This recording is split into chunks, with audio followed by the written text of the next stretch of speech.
I never imagined I'd be changing the locks on our family lake house while my husband of 18 years lounged on a Caribbean beach with his assistant.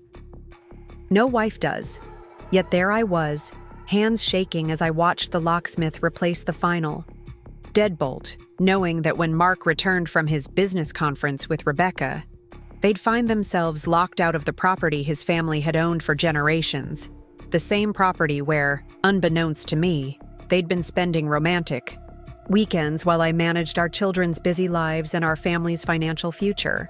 Before we jump back in, tell us where you're tuning in from, and if this story touches you, make sure you're subscribed, because tomorrow, I've saved something extra special for you. The morning everything changed had begun so ordinarily. I was at our Oakwood Heights home, sorting through a stack of mail that had accumulated during my week visiting my sister Jennifer in Westfield. Most of it was the usual: bills, advertisements, a birthday card for our son from my mother. But there, tucked between a credit card statement and a glossy catalog, was an envelope from Silver Pines County Tax Assessor's office. I almost discarded it. Mark always handled everything related to the lake house, but something made me pause. The tax notice itself wasn't surprising. We paid property taxes on the lake house every year. What caught my attention was the partially visible receipt, stapled to the back of the form, a utility bill showing electricity usage for the past 3 months. Usage that spiked dramatically on weekends when Mark was supposedly working late or attending industry conferences. Weekends when I was alone with our teenagers, helping with science projects or driving to soccer tournaments. I sat down at our kitchen island, my coffee forgotten beside me, as I began searching for other clues I'd missed. Our joint credit card statements revealed weekend charges at restaurants near Silver Pines, intimate dinners for 2 at places Mark and I had never visited together, a jewelry store purchased the week before my birthday, but the necklace I'd received certainly hadn't cost what the statement showed. And most damning of all, a series of gas station charges mapping a route from our office downtown to the lake house on Friday afternoons, returning late Sunday nights or early Monday mornings. The careful compartmentalization of my life, the neat separation between devoted wife and mother, successful real estate agent, and trusting partner, cracked open that morning. I found myself methodically spreading papers across our granite countertop, creating a timeline of my husband's deception. How long had this been happening? How many working weekends had actually been romantic getaways? And who was accompanying him on these trips? The answer to that last question came unexpectedly from my friend Lisa. I'd called her in a daze, asking if she could meet for coffee. Her silence after I explained my discoveries told me everything before she even spoke. "Sarah," she said finally, her voice gentle but firm, "I've been debating whether to tell you this for months. I saw Mark at the marina store near Silver Pines back in April. He was with Rebecca. They were. It was clear they weren't just colleagues. Rebecca, Mark's administrative assistant, 15 years younger than our 45. I'd always prided myself on not being the jealous type, on trusting Mark's late nights at the office and business trips. I'd even invited Rebecca to our home for the company Christmas party last December, had asked about her family, her ambitions, all while she was already involved with my husband. How did they seem? I asked Lisa, not sure why this detail suddenly mattered so much. Happy, Lisa admitted reluctantly. Comfortable, like they'd been together a long time. The betrayal wasn't just Mark's. It was also my own failure to see what was happening right in front of me. The subtle changes in his behavior, the new cologne, the sudden interest in fitness, the upgraded wardrobe, the guarded phone. Classic signs I'd dismissed because I trusted him completely. I spent the next 2 days in a strange state of calm investigation. I didn't confront Mark immediately. He was currently on another business trip that the evidence now clearly suggested was a vacation with Rebecca. Instead, I did something I'd never considered before. I began planning for a life without him. First, I called Michelle Torres, an attorney who had helped us with some real estate investments years ago.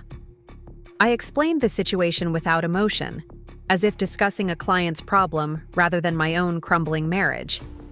"Before you confront him," Michelle advised during our meeting in her sleek downtown office, "we need to understand your complete financial picture. Men who lead double lives often hide money too."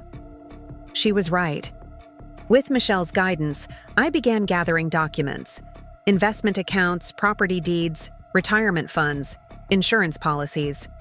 Mark and I had built substantial wealth over 18 years together.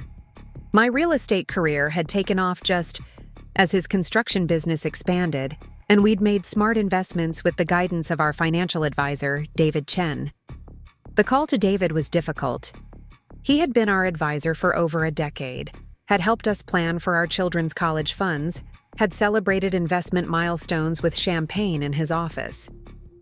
"I need complete transparency about our accounts, David," I told him. "And I need to know if Mark has made any unusual transactions or inquiries recently." David's hesitation spoke volumes. "Sarah, there are some things we should discuss in person. Can you come to the office tomorrow?" What David revealed the next day confirmed my worst suspicions. 6 months ago, Mark had inquired about removing funds from several of our joint investments. Not enough to be immediately noticeable, but substantial amounts nonetheless. He'd also established a separate investment account that I knew nothing about, funded initially with a large bonus from his company. Most concerning, he'd asked about changing the ownership structure of the lake house, exploring options to transfer it solely to his name, citing estate planning purposes. "I didn't feel comfortable with some of his requests," David admitted. "I suggested joint consultations with both of you present, which seemed to cool his interest. But Sarah, these weren't routine inquiries." I left David's office with a strange sense of clarity. The man I'd built a life with wasn't just having an affair. He was systematically preparing for a future that didn't include me, carefully positioning assets while maintaining the facade of our marriage. That evening, I sat alone on our back porch, watching the sunset paint our carefully landscaped yard in golden shadow. The home we'd designed together, arguing good-naturedly over whether the kitchen island should be granite or marble, whether the master bath needed a separate shower and tub. All those decisions made together, planning a future we both wanted. Or so I thought. My phone buzzed with a text from Mark. "Conference running long. Might not make it back until Monday. How was your day?" The casual deception infuriated me, more than the affair itself. I set the phone down without replying, focusing instead on the documents Michelle had asked me to prepare. A complete inventory of our assets, accounts, properties, and liabilities. The foundation for whatever came next. Over the next week, while Mark extended his conference with vague explanations about client meetings, I moved methodically through Michelle's checklist. I gathered financial records, made copies of tax returns, photographed valuable items in our home, and documented the contents of our safe. I changed passwords on my personal accounts and created new email addresses that Mark couldn't access. Most importantly, I visited Silver Pines County Records Office, reviewing the deed to the lake house.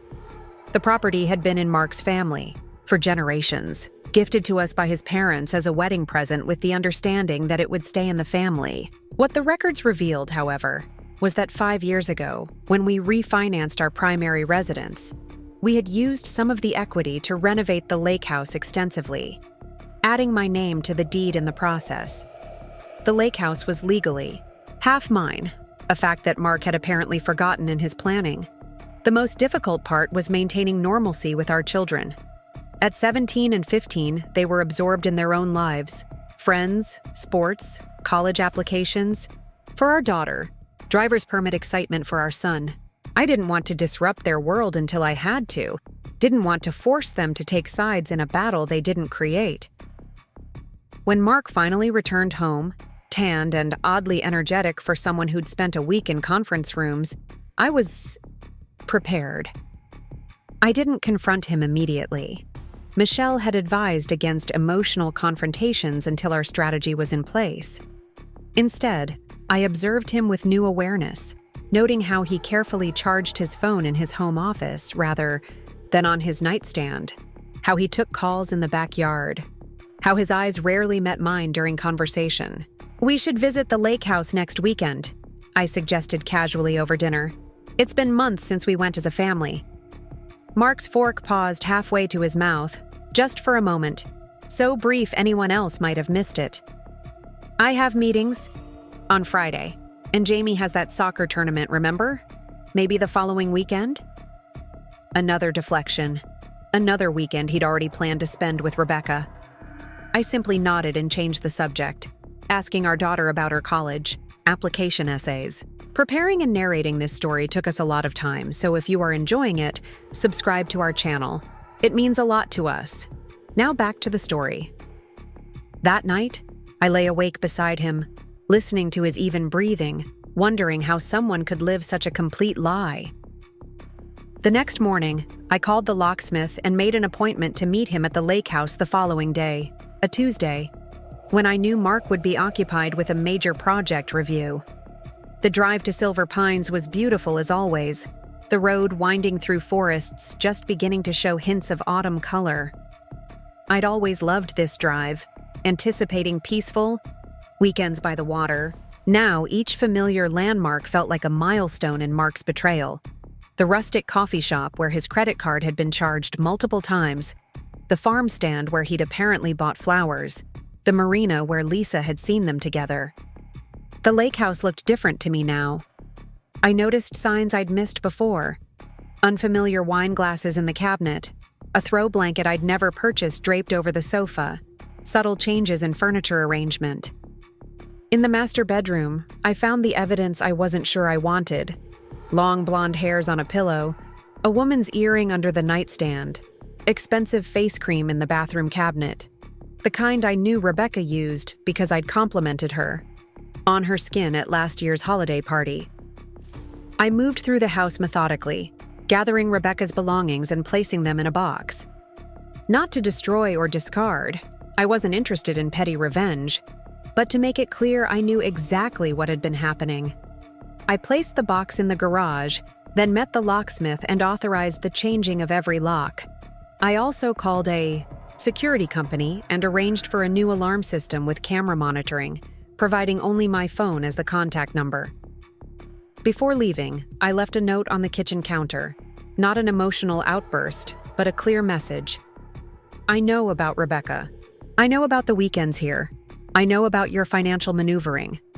The locks have been changed, and I've instructed the security company not to allow access without my authorization. My attorney will contact you tomorrow. Do not attempt to access this property without my permission."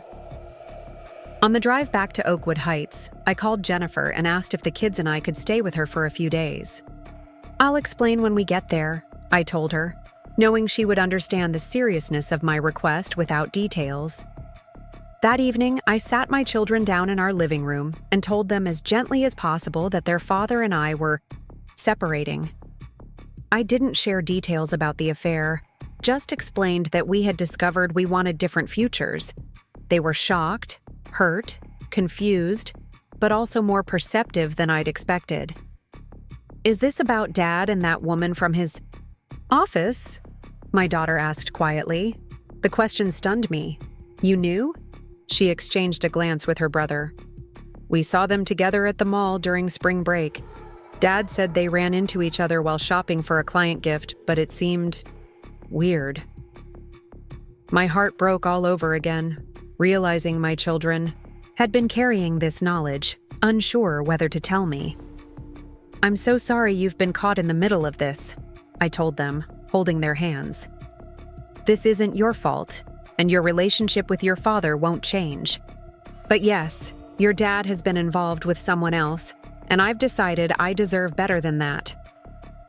By the time Mark called, presumably after discovering he couldn't access the lake house, the children and I were already at Jennifer's. I let his calls go to voicemail, texting only, "We're safe. The children are with me.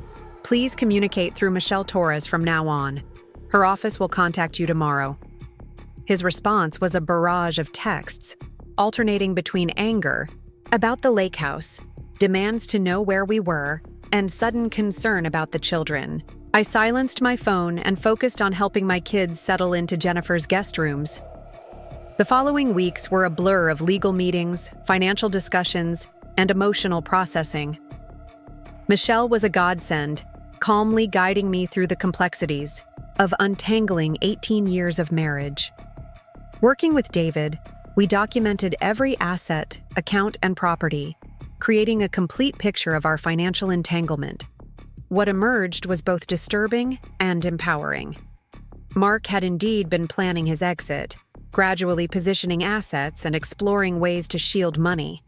But his preparations weren't complete, and his affair with Rebecca had accelerated before. His financial arrangements were in place. With Michelle's guidance and David's expertise, I made a strategic decision. Rather than immediately filing for divorce, I would first protect what was rightfully mine. We began with our investment portfolio, the one area where I had equal legal authority without needing Mark's consent. If both your names are on these accounts, either of you can make changes independently, David explained during a private consultation. It's not about taking what's his, it's about securing what's yours until a formal agreement is reached. Working methodically through our investment portfolio, we transferred my legal half of each jointly held investment into new accounts solely in my name. Not hiding assets, everything was properly documented and would be disclosed during divorce proceedings, but ensuring Mark couldn't liquidate investments out of spite or to fund his new life with Rebecca. The reaction was swift and furious.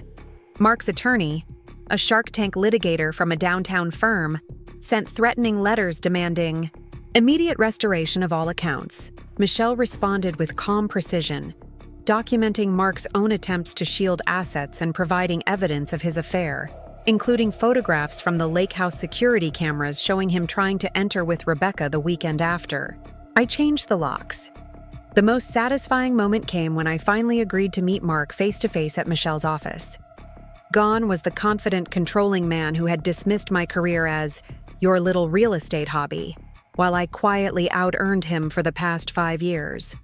In his place sat a man realizing that his carefully constructed plans were crumbling. "You've ruined everything," he said, his first words after weeks of separation. "No, Mark," I replied calmly. "I've simply protected what I helped build while you were busy destroying our family." The divorce proceedings were less contentious than I'd feared. Faced with overwhelming evidence of his affair and financial maneuvering, Mark agreed to a surprisingly equitable settlement. The lake house, the symbol of his betrayal, became mine in exchange for our primary residence. Our investment accounts were formally divided, and agreements were made for supporting our children through college and beyond. 6 months after discovering those damning utility bills, I sat on the dock at the lake house, watching sunset paint the water in shades of orange and gold. The property no longer felt tainted by betrayal. I'd redesigned key areas, replaced furniture, and created new memories here with my children, my sister, and friends who had supported me through the darkest days.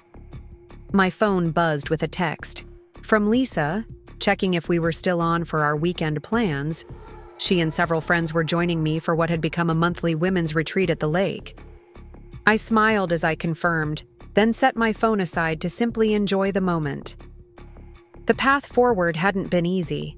There were still days when grief ambushed me, not for the loss of Mark, but for the family we'd been, for the future I had imagined. My children still struggled with the new reality of divided holidays and separate households. But alongside the difficulty came unexpected gifts. Deeper relationships with my children who saw me stand up for myself, renewed friendships with women who rallied around me, and most surprisingly, a stronger sense of who I was apart from being Mark's wife. The woman who had discovered those utility bills would never have imagined becoming this version of herself. Someone who had faced betrayal, not with emotional collapse but with strategic response, Not with victimhood, but with calculated action. The investments I'd secured weren't just financial. They were investments in my own worth, my own future. As darkness settled over the lake, I gathered my things and walked back to the house, my house now, where lights glowed welcomingly through windows. Tomorrow would bring my friends, laughter, and new memories to layer over the painful ones. The journey wasn't over, but I was traveling it on my own terms now, one deliberate step at a time. The house felt different without Mark's presence, emptier in some ways, more peaceful in others. I'd been staying at Jennifer's for 2 weeks after that initial confrontation, giving myself space to process everything while the children adjusted to their new reality. Coming back to our Oakwood Heights home without him was surreal, like walking through a familiar dream where something vital had shifted just enough to make everything feel slightly wrong. I wandered through the rooms, noticing details I'd overlooked for years. The way afternoon light streamed through the kitchen windows, illuminating dust motes dancing in golden beams. The subtle creak of the third stair that Mark had promised to fix countless times. The family photos lining the hallway, chronicling our journey from newlyweds to a family of 4. Those images now felt like artifacts from someone else's life, scenes from a play where I'd been cast as the trusting wife, unaware that my co-star was reading from an entirely different script. My phone buzzed with a text from Michelle Torres. Judge signed the temporary orders. Lake house and investment accounts secured pending final settlement. Mark cannot access or modify either without court approval. I exhaled slowly, relief washing over me. The legal safeguards were in place, at least for now. Whatever else happened, Mark couldn't liquidate our assets or sell the lake house in a fit of vengeful spite. The small victories felt monumental in a battle I never wanted to fight. In the master bedroom, evidence of Mark's hasty departure was everywhere. Drawers left partially open, empty hangers in the closet, the lingering scent of his cologne on pillows I hadn't yet changed. I'd given him supervised access to collect personal belongings while I was staying at Jennifer's, but he'd clearly been selective, taking only what mattered most to him. The gold cufflinks I'd given him on our 10th anniversary remained in their leather case on the dresser. The collection of vintage watches passed down from his grandfather still sat in the safe. Little rejections that spoke volumes about what he valued and what he didn't.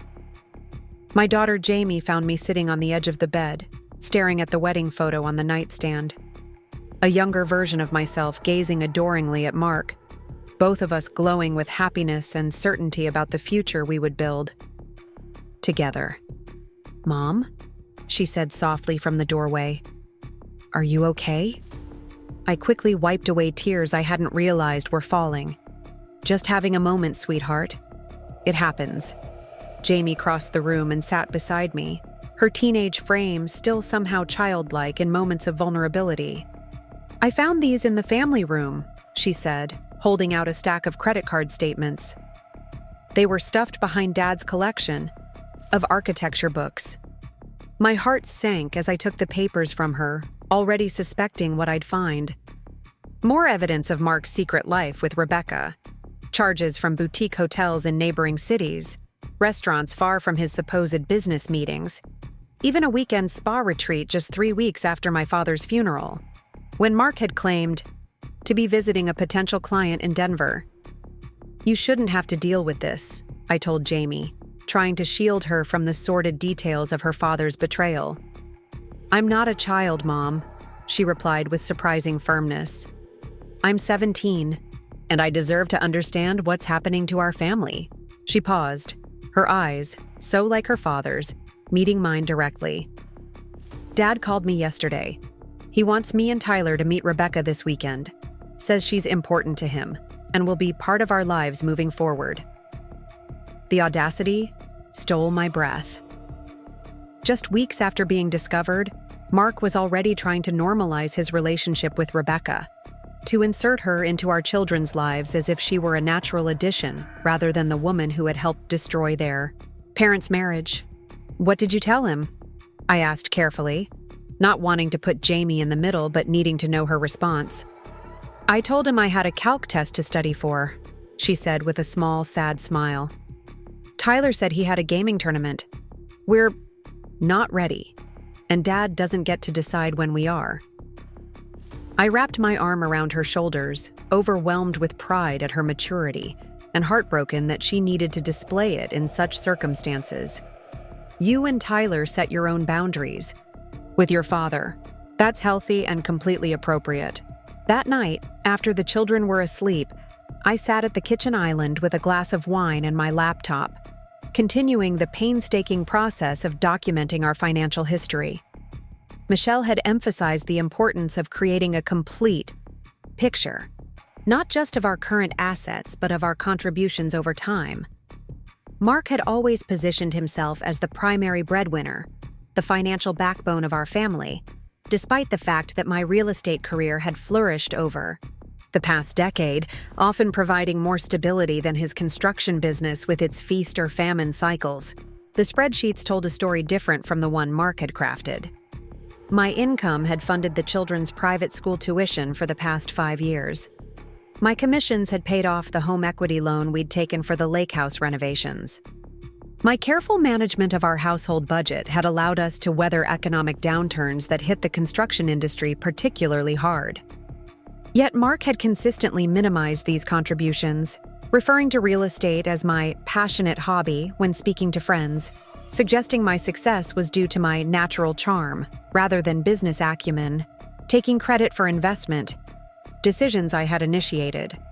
The subtle diminishment had been so gradual I barely noticed it happening, a slow erosion of my confidence in my own financial capabilities. Around midnight, I received an email from Mark's attorney, a formal, coldly worded message outlining their position that my unilateral actions regarding jointly held assets constitute financial misconduct, and demanding immediate restoration of access to all accounts. The threatening tone was clearly meant to intimidate, to make me second-guess the protective measures Michelle had helped me implement. Instead of responding immediately, I forwarded the email to Michelle and closed my laptop. Tomorrow would bring more legal maneuvering, more emotional manipulation from Mark, more difficult conversations with our children. But tonight, in this quiet kitchen where I'd prepared thousands of family meals and helped with countless homework assignments, I allowed myself to acknowledge an uncomfortable truth. Part of me felt relieved.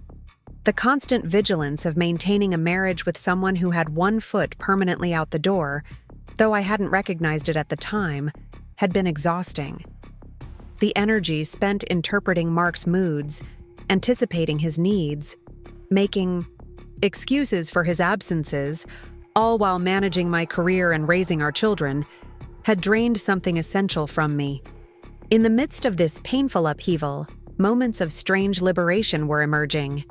The following morning, I woke early and did something I hadn't done in years. I went for a run. The neighborhood was quiet at 6 a.m., just a few other early risers, walking dogs or collecting newspapers from driveways. The physical exertion felt cleansing, sweat washing away the stagnation of the past weeks.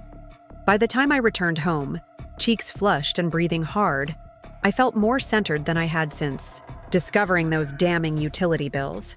Jamie and Tyler were in the kitchen, preparing their own breakfast, a small but significant change from our normal routine where I would have had everything ready for them. "Morning, workout warrior," Tyler quipped, gesturing to my running clothes, with a spatula. At 15, he processed emotions through humor, finding levity where he could amid the family turmoil.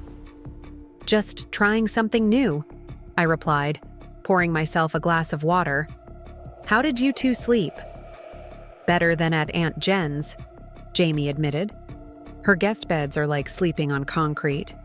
The normalcy of the moment, casual breakfast conversation, gentle teasing, felt precious and fragile. We were finding our way toward a new family dynamic, the three of us forming a tighter unit in Mark's absence. "Dad called again last night," Tyler said suddenly, his attempt at casualness betrayed by the careful way he arranged scrambled eggs on his plate. "After you went to bed, He wants to take us to dinner tonight. Just you and Jamie?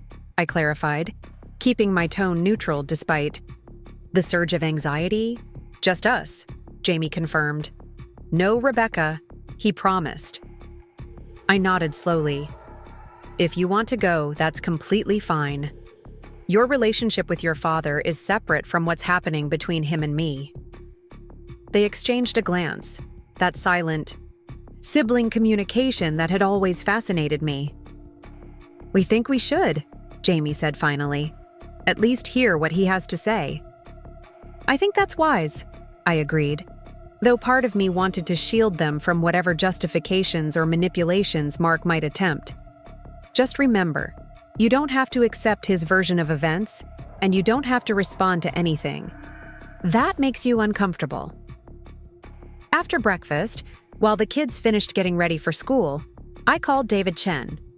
Our financial advisor had been walking a careful line since the separation began, legally obligated to maintain confidentiality for both Mark and me as his clients, but clearly uncomfortable with Mark's attempts to shield assets. Sarah, I've been expecting your call, he said when his assistant put me through. Mark requested an urgent meeting yesterday. My stomach tightened. What does he want? He's asking about liquidating his IRA, claims he needs funds for legal expenses and temporary housing. The IRAs were among the few accounts still legally accessible to Mark despite the temporary orders, retirement accounts in individual names rather than jointly held investments. While substantial, his IRA represented just a fraction of our total portfolio, but the move suggested desperation. That's his decision, I said carefully. But I'm concerned about his financial stability if he's already needing to tap retirement funds. David's voice lowered slightly. Between us, I think he's facing cash flow problems. The construction company had a major client default on payment last quarter, a development project in Westfield that went bankrupt. He didn't want you to know. The revelation wasn't entirely surprising. Mark had always compartmentalized financial stresses, sheltering me from business difficulties while simultaneously minimizing my contributions to our financial security. The pattern seemed so obvious now, his insecurity driving both his professional secrecy and his need to diminish my success. David, I need your honest assessment, I said. Given what you know about our complete financial picture, is Mark capable of significant financial harm before the divorce is finalized? The pause before David's response told me everything. The protective measures you've already taken were prudent, he said diplomatically. But I would suggest accelerating any remaining financial separations where legally permitted. And Sarah, change the beneficiaries on your personal accounts and insurance policies immediately. After hanging up, I sat motionless at the kitchen island, absorbing the implications of David's advice. This wasn't just about protecting assets during divorce proceedings anymore. This was about recognizing that Mark might be financially desperate and therefore unpredictable. The man I had trusted with everything for 18 years now represented a threat to my future security. I spent the morning following David's advice, changing beneficiary designations on my life insurance policy and retirement accounts from Mark to the children, updating emergency contacts at their schools and with my doctor's office, even calling our insurance agent to separate our auto policies. Each action was both practical and deeply symbolic, another thread in our shared life deliberately cut. Around noon, Michelle called with updates from her research into our financial history. We've found something interesting in the lake house. Renovation records, she said without preamble. The contractor who handled the major work 5 years ago, Silva Construction, rings any bells? Vaguely, I replied, trying to place the name. Mark handled most of the contractor relationships. Silva Construction was a subsidiary of Johnson Development, Mark's company, created specifically for the lake house project. Essentially, Mark paid himself through a separate business entity for those renovations. The implications clicked into place immediately. So when we refinanced our home to fund those renovations, You were unknowingly transferring money from your joint assets directly into a company Mark solely controlled, Michelle confirmed. The renovation costs were inflated by at least 30% above market rate, according to our construction expert.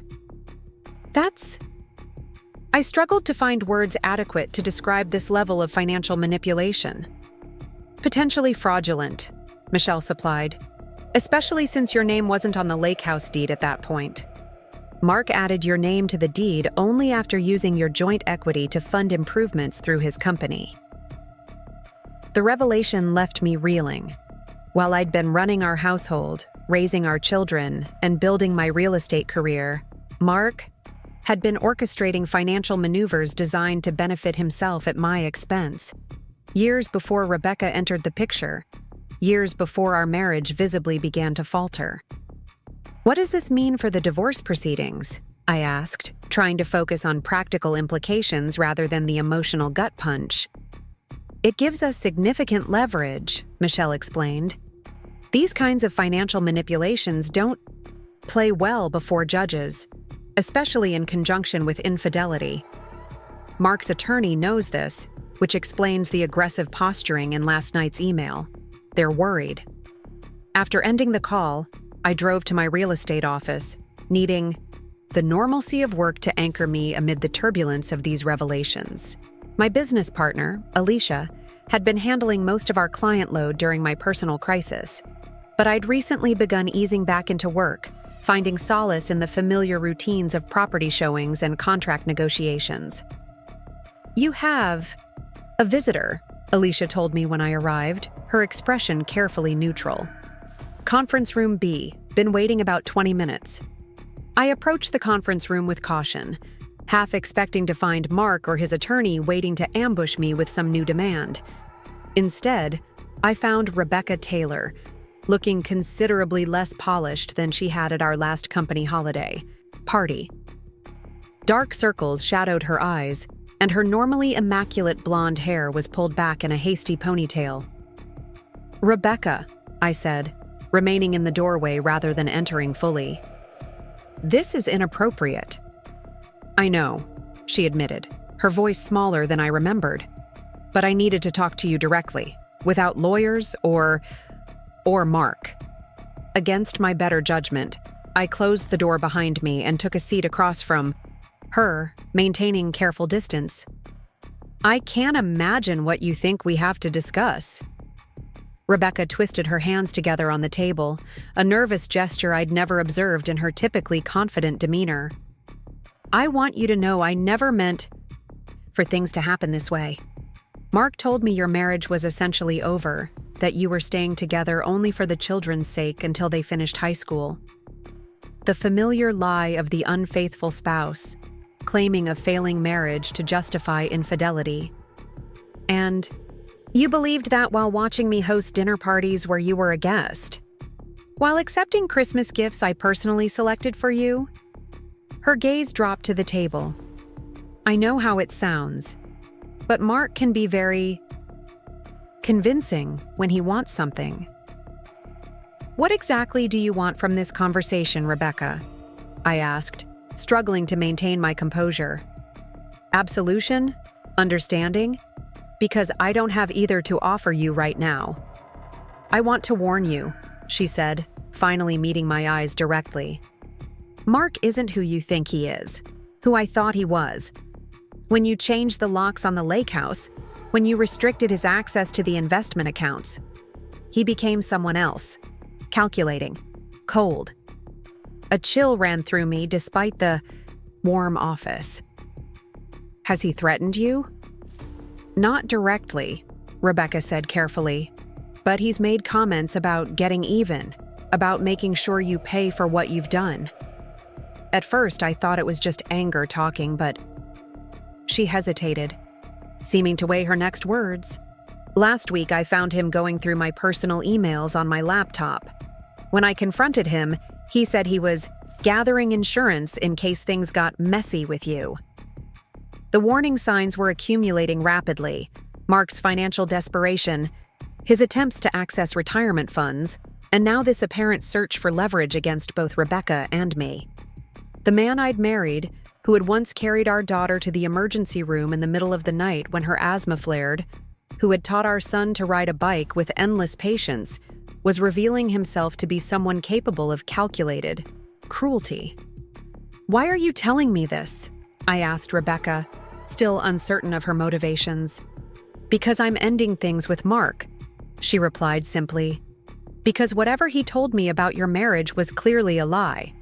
And because—" She hesitated, then continued more firmly, "Because if our situations were reversed, I would want someone to warn me." After Rebecca left, I sat alone in the conference room, processing this unexpected turn of events. Her warning aligned with everything I was learning about Mark's hidden nature, yet I couldn't fully trust her motivations.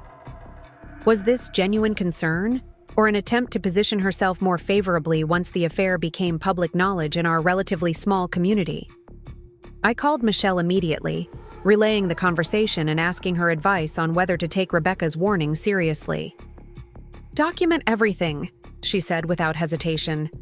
"Forward any threatening texts or emails from Mark. Have your home security system checked for tampering. Change all your passwords again, using combinations he wouldn't easily guess. And Sarah, consider getting a restraining order." "Isn't that extreme?" I asked, the suggestion catching me off guard. "He's been angry, manipulative even, but not violent." "Financial abuse often escalates when the victim takes steps to protect themselves," Michelle explained gently. "I'm not saying Mark will become physically threatening, but his pattern of control and manipulation is concerning. Better to have legal protections in place and not need them." That evening, while Jamie and Tyler were at dinner with their father, I implemented Michelle's recommendations, changing passwords, checking the security system, documenting recent communications from Mark. The precautions felt surreal, like preparing for a natural disaster that might never come. Yet the evidence of Mark's financial deceptions and manipulations was undeniable, a pattern too consistent to dismiss. The children returned from dinner quieter than usual, both disappearing to their rooms with minimal conversation about their time with Mark. Around midnight, unable to sleep, I found Jamie sitting at our kitchen island, staring into a mug of tea gone cold. "Hey," I said softly, taking the stool beside her. "Rough night?" She nodded, not meeting my eyes. "Dad spent the whole dinner talking about how you're trying to destroy him financially. Said you're turning his children against him, taking everything he worked for." My heart sank. Despite my efforts to shield them from the uglier aspects of our separation, Mark was clearly attempting to triangulate the children, to position himself as the victim of my supposed vindictiveness. "He showed us bank statements," Jamie continued, her voice small. "Said you emptied accounts he needed for the business, that people might lose their jobs because of what you did. The manipulation was expertly targeted. Mark knew both children, would be distressed by the thought of his employees suffering because of family conflict." "Jamie, look at me," I said gently. "I haven't taken anything that wasn't legally mine to secure. The measures I've taken were to protect our family's assets until the divorce is finalized. Assets we built together over 18 years. That's what I told him," she said, surprising me. "I said Mom wouldn't do something just to hurt you. And then I asked why he was at the lake house with Rebecca when he was supposed to be at a business conference." Pride swept through me at my daughter's perception and courage. "What did he say?" "He got really quiet, then changed the subject completely. Started talking about taking us to Europe next summer." She looked at me directly now, her eyes tired but clear. "He's lying about a lot of things, isn't he?"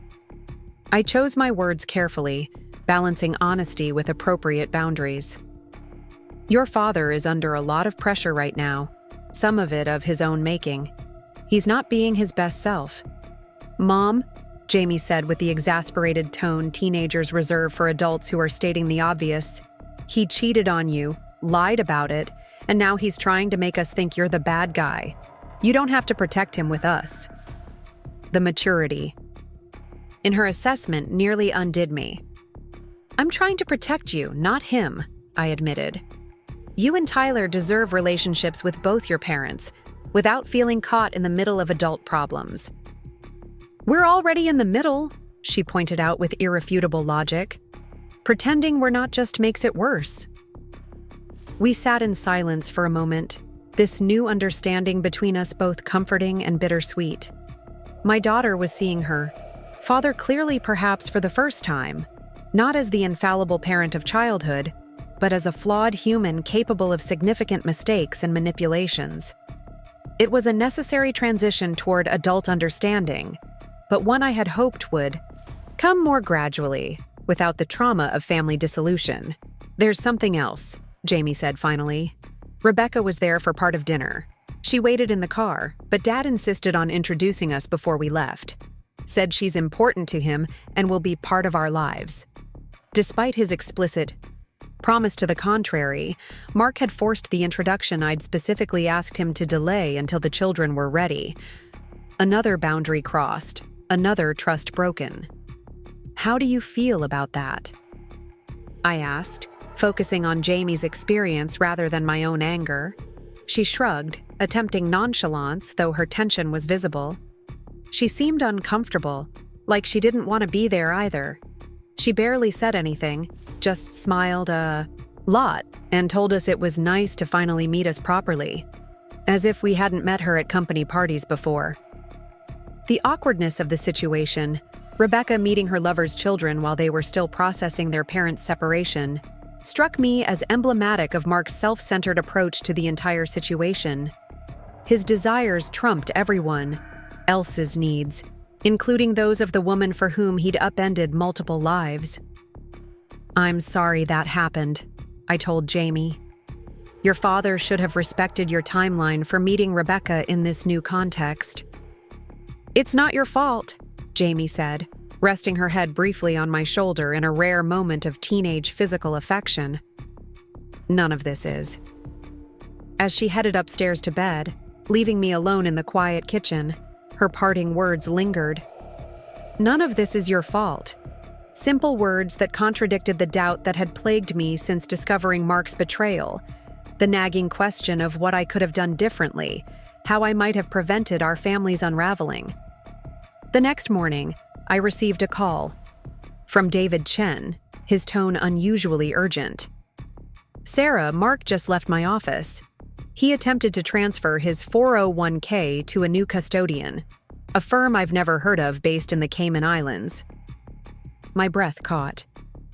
"Did you process the transfer?" "Of course not," David replied, professional indignation clear in his voice. "It violates the temporary orders, not to mention raising serious red flags about potential tax evasion." When I refused, he became agitated. "Agitated how?" I asked, remembering Rebecca's warning about Mark's changing behavior. "Let's just say my assistant nearly called security," David said carefully. "Sarah, I don't think Mark is thinking clearly. His financial moves are becoming increasingly erratic, attempting to access accounts that are clearly restricted by court order, trying to move substantial funds offshore. These aren't the actions of someone operating rationally." After thanking David and ending the call, I contacted Michelle immediately to relay this latest development. Her response was swift and decisive. "I'm filing for an emergency hearing this afternoon. Mark's attempts to violate the temporary orders and potentially hide assets offshore constitute a significant escalation. We need the court to intervene before he does irreparable financial damage." The rapid acceleration of events left me dizzy.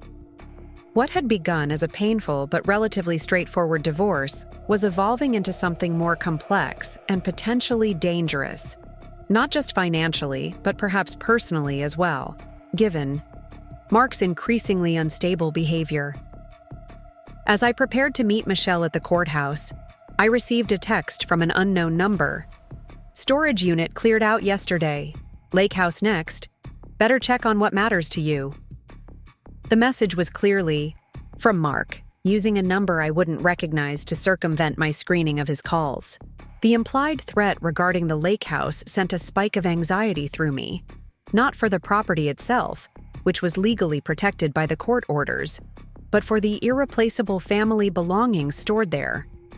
Photos, heirlooms, the children's, baby books and artwork, items of little monetary value but immense emotional significance. I immediately called the security company monitoring the lake house, requesting confirmation that all systems were functioning normally. "Everything appears normal, Mrs. Johnson," the representative assured me after checking. "No alarms triggered, no unusual activity on the cameras." Despite this reassurance, I couldn't shake the feeling that Mark was building toward something drastic. His attempts to access restricted funds, his escalating anger, his veiled threats, all suggested someone whose sense of entitlement was colliding violently with consequences he'd never anticipated facing. As I drove to the courthouse, hands tight on the steering wheel, I realized I was no longer just fighting to protect my financial future or even my emotional well-being. I was in a battle to preserve my very autonomy against someone who viewed my independence as a personal affront, my self-protection as an act of aggression against him. The woman who had discovered those utility bills just weeks ago could never have imagined the path that discovery would set her on, not just toward the dissolution of a marriage, but toward a fundamental reclaiming of self that no court decision could fully capture or contain. The emergency hearing was scheduled for 2 p.m., giving me just 3 hours to gather documentation of Mark's attempted 401k transfer and the threatening text message. Michelle met me at the courthouse steps, her normally composed expression giving way to genuine concern when she saw me. "You look exhausted," she said, taking the folder of documents I'd prepared. "Have you been sleeping at all?" I managed a weak smile. "Not much. Every time my phone alerts, I'm checking to see if it's Mark with another threat or the security company telling me something's wrong at the lake house." Michelle nodded, understanding without needing further explanation. "Judge Watkins is presiding today. She has a reputation for taking financial misconduct very seriously, especially when it involves attempting to hide assets offshore. We're well positioned." The courtroom was mercifully empty aside from court personnel when we entered. Mark and his attorney, Edward Patterson, arrived minutes later, Mark's expression darkening when he saw me. He leaned over to whisper something to Edward, who placed a restraining hand on his arm and shook his head firmly. The small interaction confirmed my growing fear that Mark's anger was escalating beyond what even his attorney could control. Judge Watkins, a woman in her 60s with shrewd eyes and a no-nonsense demeanor, entered and called the emergency hearing to order. Michelle presented our case methodically, outlining Mark's pattern of financial misconduct from the inflated lake house renovation costs through to the recent attempted offshore transfer of his 401k. "Most concerning, Your Honor," Michelle concluded, "is the clear pattern of escalation. Mr. Johnson's actions suggest someone who views court orders as obstacles to circumvent rather than legal restrictions to respect. The threatening text message sent to my client this morning indicates potential intent to damage or remove property from the lake house, which is explicitly protected under Your Honor's previous temporary orders." Edward Patterson countered with practiced indignation, portraying Mark as a dedicated family man struggling to maintain his business amid vindictive financial restrictions imposed by me. The characterization was so at odds with reality that I had to clench my hands in my lap to maintain composure. "Mr. Johnson has every right to manage his retirement accounts as he sees fit," Edward argued smoothly. The attempted transfer was simply an effort to diversify investments in an uncertain economic climate. As for the alleged threatening message, my client denies sending any such communication.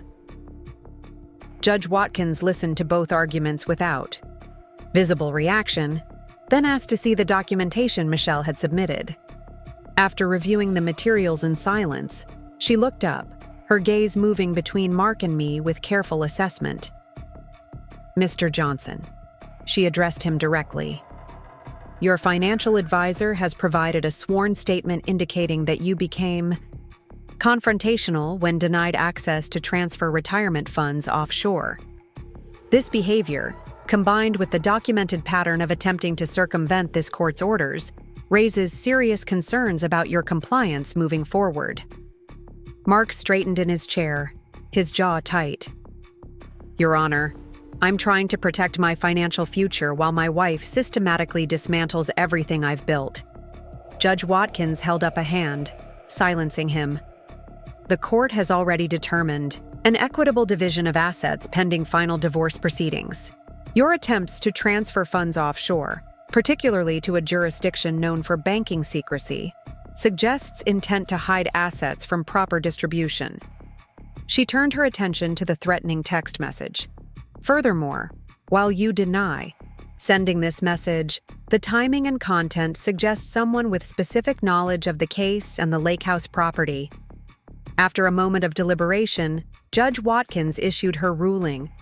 All of Mark's remaining financial accounts would be frozen pending final divorce proceedings, with only a limited monthly allowance available for living expenses. Additionally, she ordered law enforcement to conduct regular welfare checks at the lake house property to ensure no unauthorized access or removal of property. Most significantly, she issued a restraining order preventing Mark from coming within 500 feet of me, our primary residence, or the lake house except during court-approved visitation exchanges with the children. Mr. Johnson, Judge Watkins concluded, her tone leaving no room for argument. Let me be absolutely clear. Any further attempts to circumvent this court's orders, any further threatening communications to your estranged wife, or any unauthorized access to restricted properties will result in contempt charges. Do you understand? Mark's face had gone pale with anger, a muscle twitching visibly in his jaw as he responded with a clipped, "Yes, Your Honor." As we left the courtroom, Michelle squeezed my arm supportively. This is the best outcome we could have hoped for. The restraining order particularly, that will give you some peace of mind. I nodded, feeling relief mingled with a strange sadness. Just months ago, the idea that I would need legal protection from the man I had married, had children with, had built a life alongside, would have seemed absurd. Now it felt necessary, even urgent. Edward Patterson approached us in the courthouse hallway, maintaining a careful professional distance. Ms. Torres, Mrs. Johnson, he acknowledged with a nod. I want to assure you that my client understands the seriousness of the judge's orders. There will be no further unauthorized communication or attempts to access restricted accounts. The careful phrasing, unauthorized communication, struck me as significant. And what about authorized communication? I asked directly. Because I have no interest in speaking with Mark outside of necessary discussions regarding the children. Edward had the grace to look uncomfortable. Mr. Johnson has requested a private conversation with you regarding matters he feels are best addressed personally, rather than through counsel. I've advised against this given the restraining order, but he's quite insistent. Michelle's response was immediate and firm. That's not happening. All communication goes through counsel. Moving forward, the restraining order isn't a suggestion. It's a legal requirement with serious consequences for violation. As Edward returned to where Mark waited by the elevator, Michelle turned to me. I don't like this. Patterson is usually more professional than to even suggest violating a restraining order. Mark must be putting extraordinary pressure on him. What do you think Mark wants to discuss that can't go through attorneys? I asked, watching Mark's rigid posture as he and Edward entered the elevator. Nothing good, Michelle replied bluntly. When someone this controlling loses their grip on power, they often make one final attempt to reassert dominance through intimidation, manipulation, or both. Her words stayed with me as I drove home, hyper-aware of every vehicle in my rearview mirror, half expecting to see Mark's black Audi following despite the restraining order. The house was empty when I arrived, the children still at school for another hour. I walked through each room, checking windows and doors, A new habit formed since Mark's threats began. In the home office, I found myself drawn to the filing cabinet where we'd kept important family documents. Though I'd already removed most critical paperwork for the divorce proceedings, other items remained. Property records for the primary residence, insurance policies, the children's birth certificates, and passports. I decided to gather these, remaining documents for safekeeping, not trusting that Mark would respect legal boundaries given his recent behavior.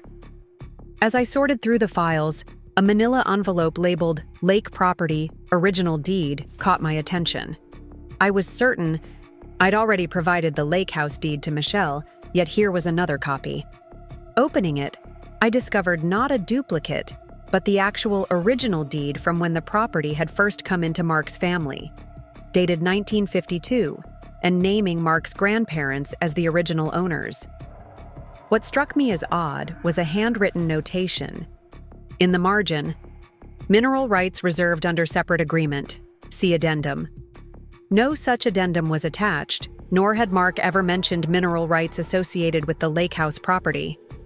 The discovery felt significant somehow, though I couldn't immediately determine why. I took a photo of the deed with my phone and texted it to Michelle with a brief explanation, then continued gathering important documents, placing them in a secure lockbox I planned to store at Jennifer's house for additional security.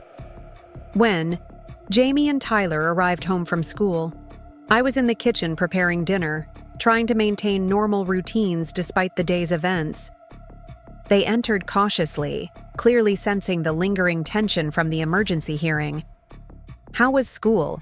I asked, keeping my tone deliberately light. "Fine," Tyler replied with the typical teenage minimalism that could encompass anything from absolutely terrible to actually quite good.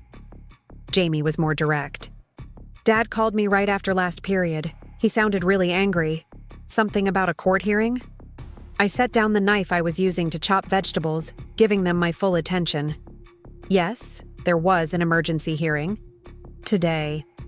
Your father attempted to transfer money to an offshore account, which violated the court's previous orders about our finances during the divorce process.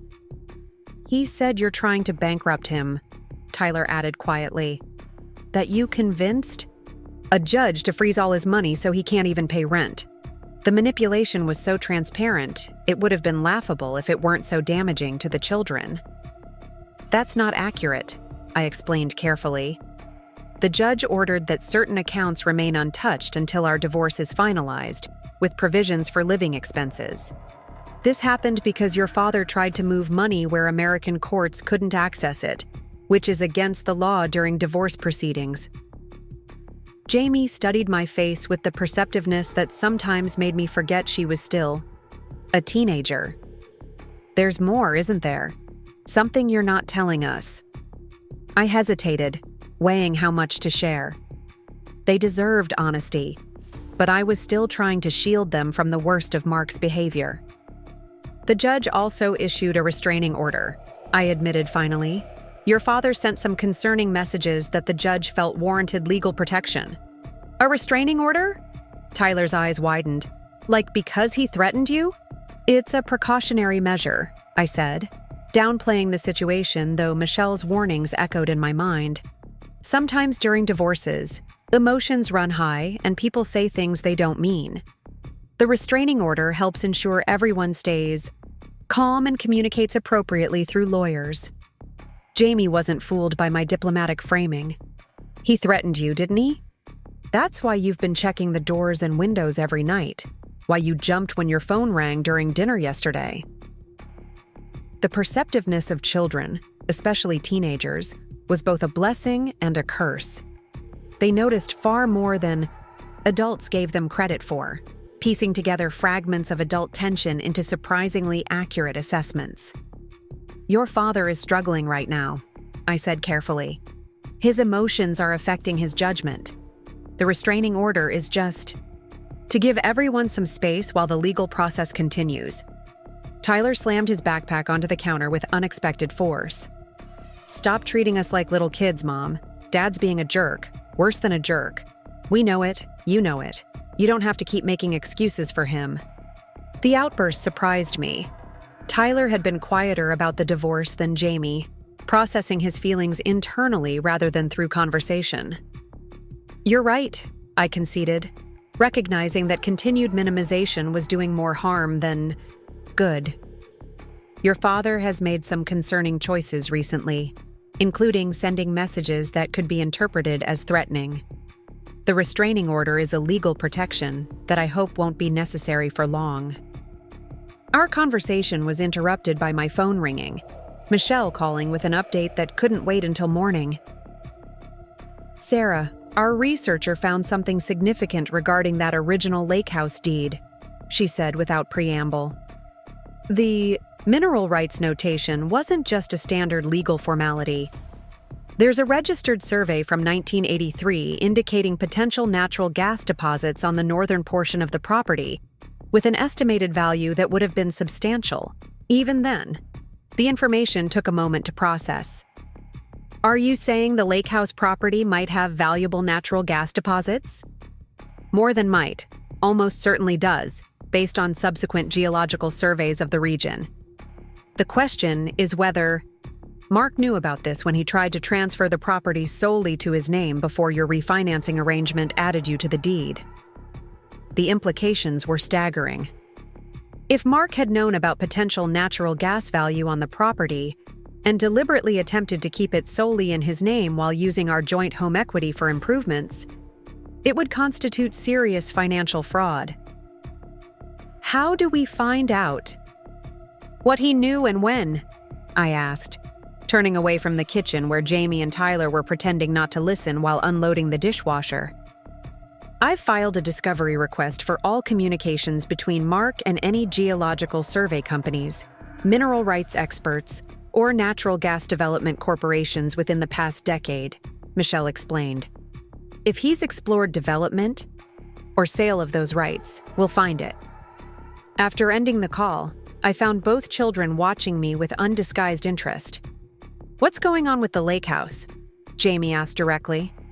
I gave them a simplified version, explaining that the property might be more valuable than we realized due to potential natural resources underground, and that this might explain some of their father's particular attachment to it. I carefully avoided accusations of deliberate fraud, framing it as a previously unknown factor in our property negotiations. That night, after the children had gone to bed, I sat on the back porch with a glass of wine, trying to reconcile the Mark I had known, or thought I knew, with the man who would systematically deceive his family for financial gain. Had there been signs I'd missed over the years? Moments where his mask had slipped, revealing the calculation beneath the charm? I remembered how vehemently he'd opposed selling the lake house during the 2008 recession when his construction business was struggling and we'd discussed liquidating assets. At the time, I'd attributed his position to sentimental attachment.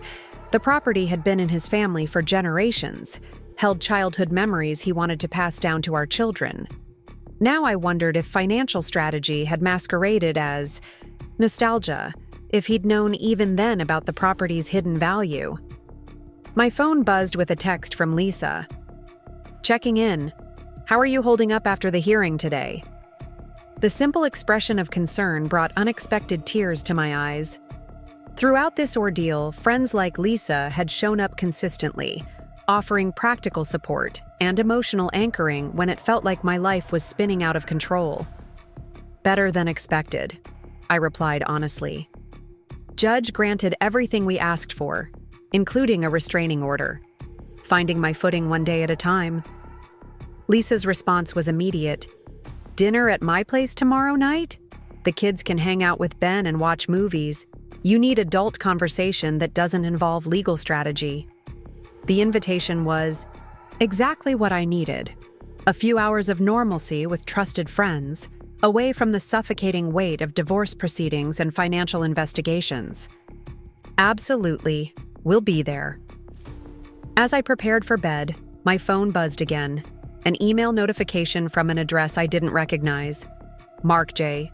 Personal Mail. Com. Despite the restraining order prohibiting direct contact, Mark had created a new email account to circumvent the restriction. My finger hovered over the delete button, but curiosity won out. I opened the message. Sarah, I know I'm not supposed to contact you directly, but there are things you need to understand that Patterson won't communicate effectively. This isn't just about us anymore. The lake house situation has implications you're not aware of. Meet me tomorrow at Carson's Coffee at 10 a.m. Come alone, no lawyers. This is your only chance to resolve this without things getting uglier than they already are. For the kids' sake, if not your own. The manipulation was textbook Mark. Vague references to implications designed to trigger curiosity, appeal to my maternal instinct with mention of the children, position himself as reasonable, while painting lawyers as impediments to resolution. And beneath it all, the subtle threat, your only chance before unspecified, uglier consequences. I forwarded the email to Michelle without adding commentary, then blocked the new email address. Within minutes, my phone rang. This is a clear violation of the restraining order, Michelle said without greeting. I'm reporting it to the judge's clerk first thing in the morning and requesting sanctions. What does he mean about implications regarding the lake house? I asked, the deliberately vague reference having achieved its intended effect of creating unease. Classic intimidation tactic, Michelle replied, her tone suggesting she'd seen this approach countless times. He's trying to bypass counsel, get you alone, and either threaten or manipulate you without witnesses. Under no circumstances should you meet him. I wasn't planning to, I assured her, though the sliver of uncertainty in my voice must have been detectable. Sarah? Michelle's tone softened slightly. People like Mark, people who've maintained control through manipulation for years, don't surrender that control easily. When legal measures start limiting their options, they often make desperate moves to regain the upper hand. This email isn't about resolution, it's about reasserting dominance. After we hung up, I found myself standing at my bedroom window, looking out at the quiet street below. Our neighborhood had always felt safe, insulated from the harsh realities that touched other parts of the city. Now I found myself scanning for unfamiliar vehicles, jumping at unexpected sounds, questioning the security I'd taken for granted. The next morning brought news that elevated my concerns from cautious vigilance to active alarm. Michelle called while I was preparing breakfast for the children, her voice tense. The process server just reported back. When he attempted to deliver notice of the restraining order violation to Mark's apartment, the landlord informed him that Mark moved out 3 days ago, leaving no forwarding address.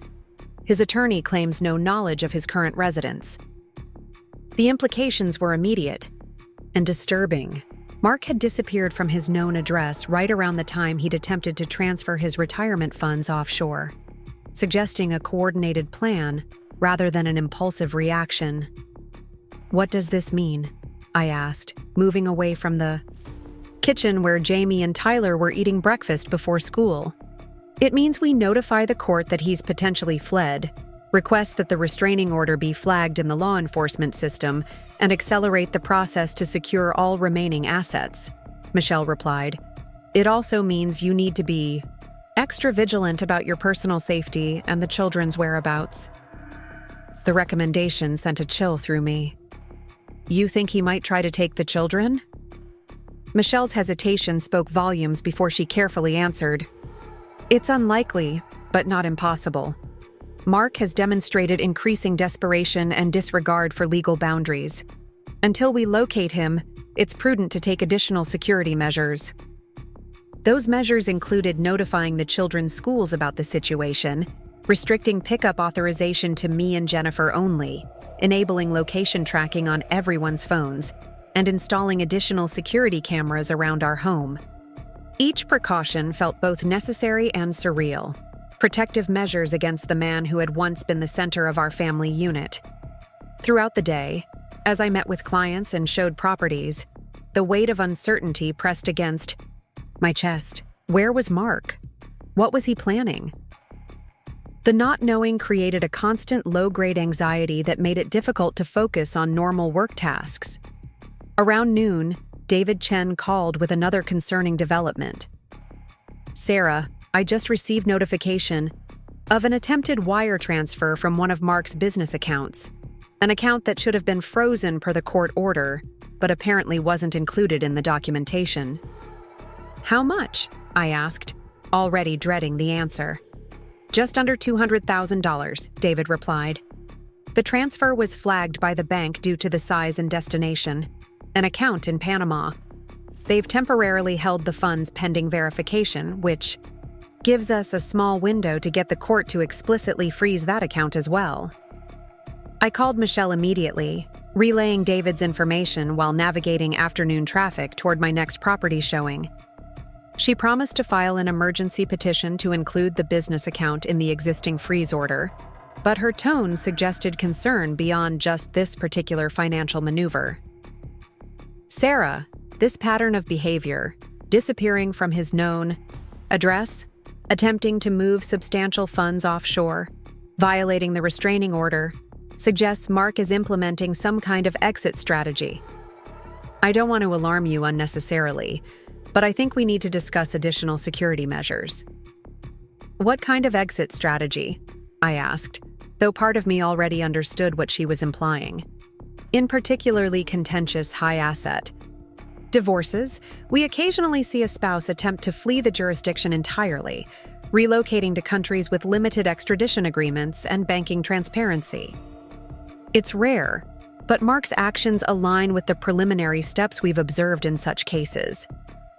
The possibility that Mark might be planning to leave the country entirely, abandoning not just our marriage, but his children, his business, his entire established life, seemed simultaneously unthinkable and disturbingly plausible given his recent behavior. When I arrived at Lisa's house that evening with Jamie and Tyler, the weight of these revelations must have been visible on my face. Lisa took one look at me and wordlessly handed me a glass of wine while directing the children toward the media room where her son Ben was already setting up a movie. "That bad?"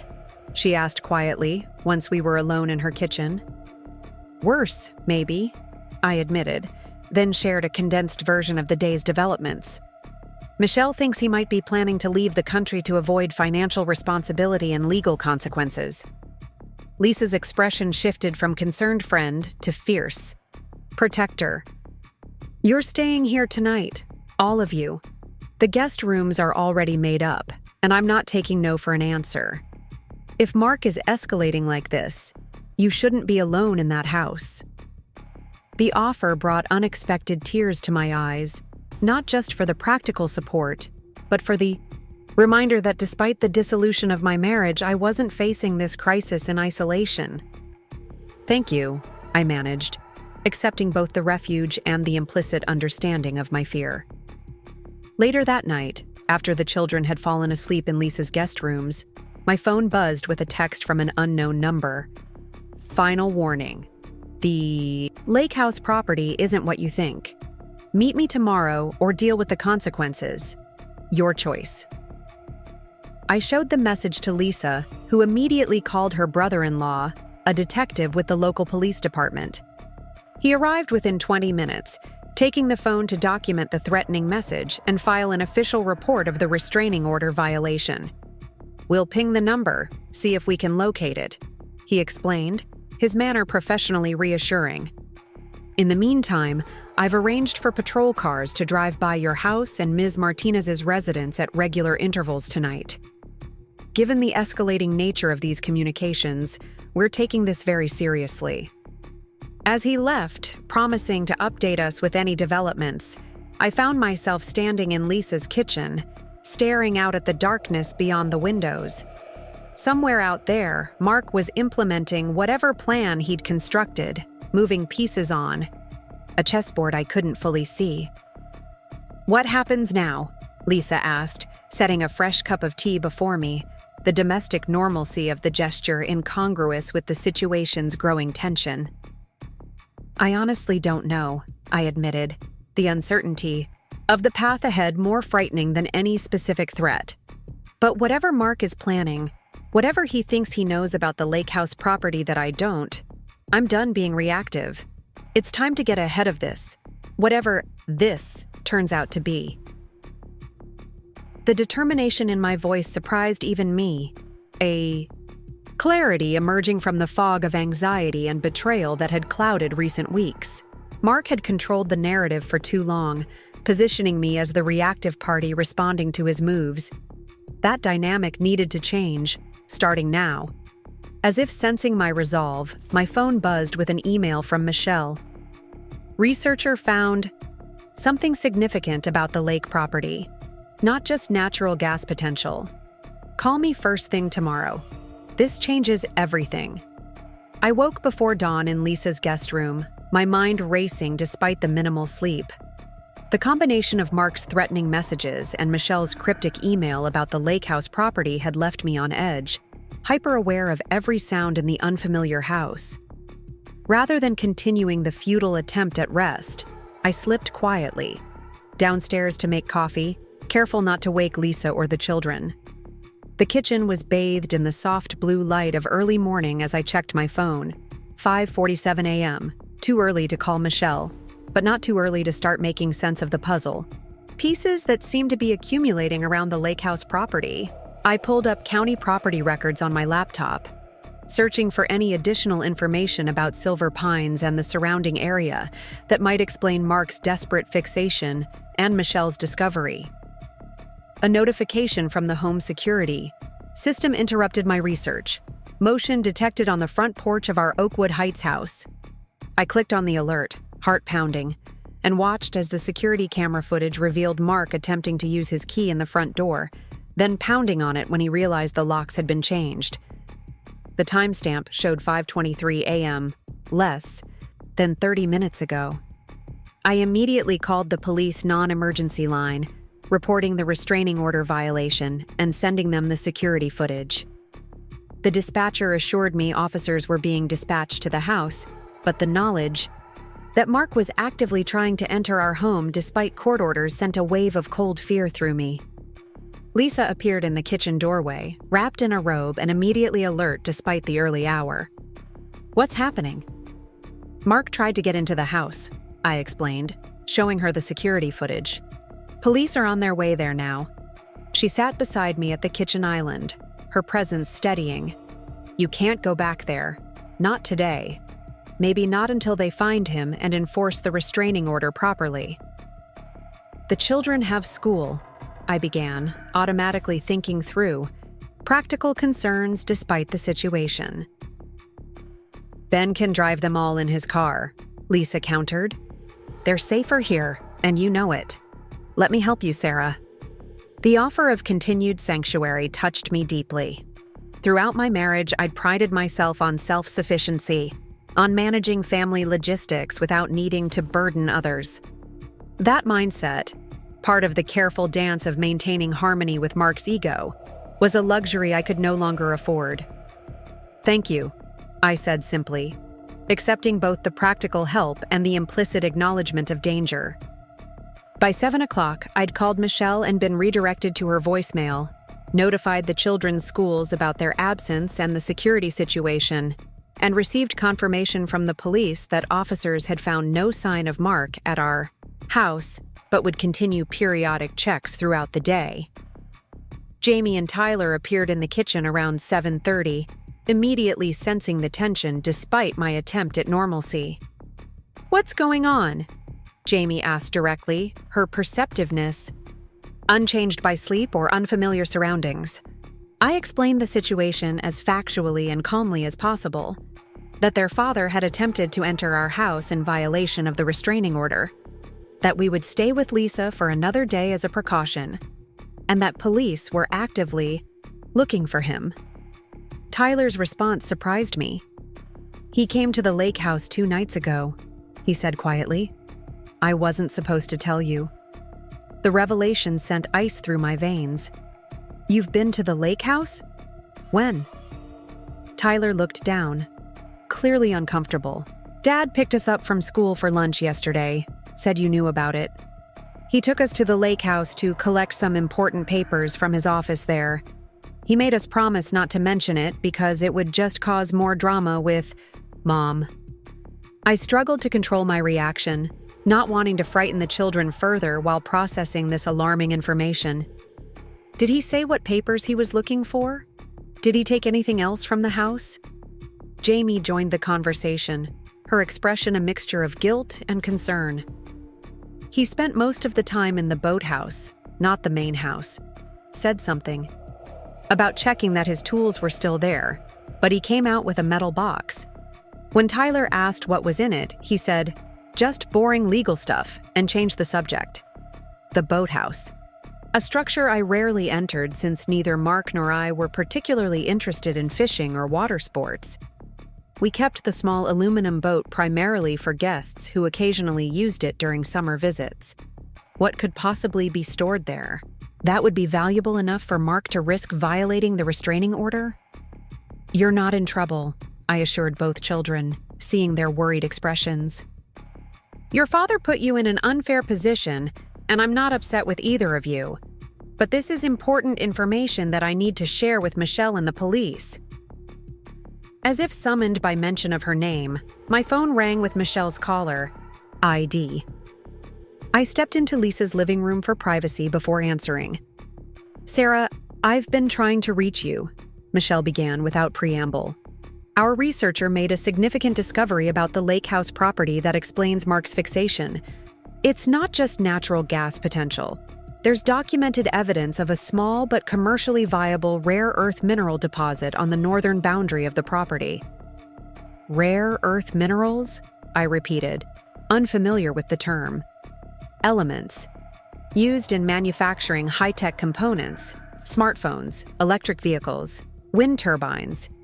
They're increasingly valuable as technology advances, and domestic sources are particularly prized since China controls most of the global supply." The said significance began to take shape. "So the lake house property has valuable minerals that could be mined?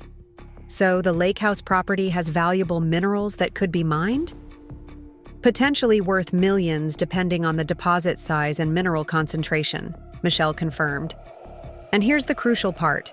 Mark commissioned a geological survey of the property 18 months ago through his construction company. He's known about this potential value since then, well before he began his relationship with Rebecca or started moving money offshore." The timeline realigned in my mind with sickening clarity. Mark's betrayal hadn't begun with Rebecca. She was merely a symptom of a larger deception that had started the moment he discovered the property's hidden value. His affair, his financial maneuvering, his attempts to remove my name from the deed, all part of a calculated plan to ensure the mineral rights remained solely his when he eventually left our marriage. "There's more," I said, then explained what Tyler had just revealed about Mark taking them to the lake house and removing something from the boathouse.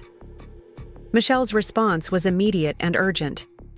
"I'm calling the police now to report both the restraining order violation and potential removal of valuable evidence. Then I'm heading to the courthouse to request an emergency property protection order and authorization for immediate inspection of the lake house. Don't go there yourself, Sarah. If Mark is desperate enough to involve the children in violating a court order, there's no telling what he might do if confronted directly." After ending the call, I returned to the kitchen where Lisa was calmly making breakfast for the children, maintaining a facade of normalcy that I deeply appreciated. "Everything okay?" she asked, the casual question belied by the concern in her eyes. "Not really," I admitted, keeping my voice low. "Mark took the kids to the lake house yesterday without my knowledge, apparently to retrieve something from the boathouse. Michelle thinks it might be related to valuable minerals on the property that he's known about for over a year." Lisa's eyebrows rose at this new information. "Minerals?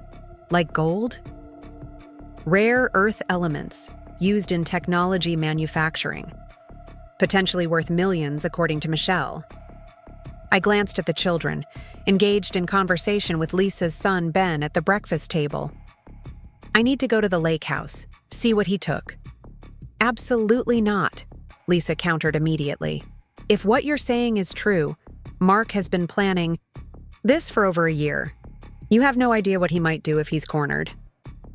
Before I could respond, my phone buzzed with a text from an unknown number. Likely another burner phone Mark was using to circumvent the restraining order. Too late, Sarah. You should have met with me when I offered. Check the news tomorrow. Some things can't be undone. The cryptic threat sent a chill through me. I showed Lisa the message, watching her expression shift from concern to alarm. What does he mean by check the news? What is he planning? The question hung in the air between us, unanswerable yet urgent.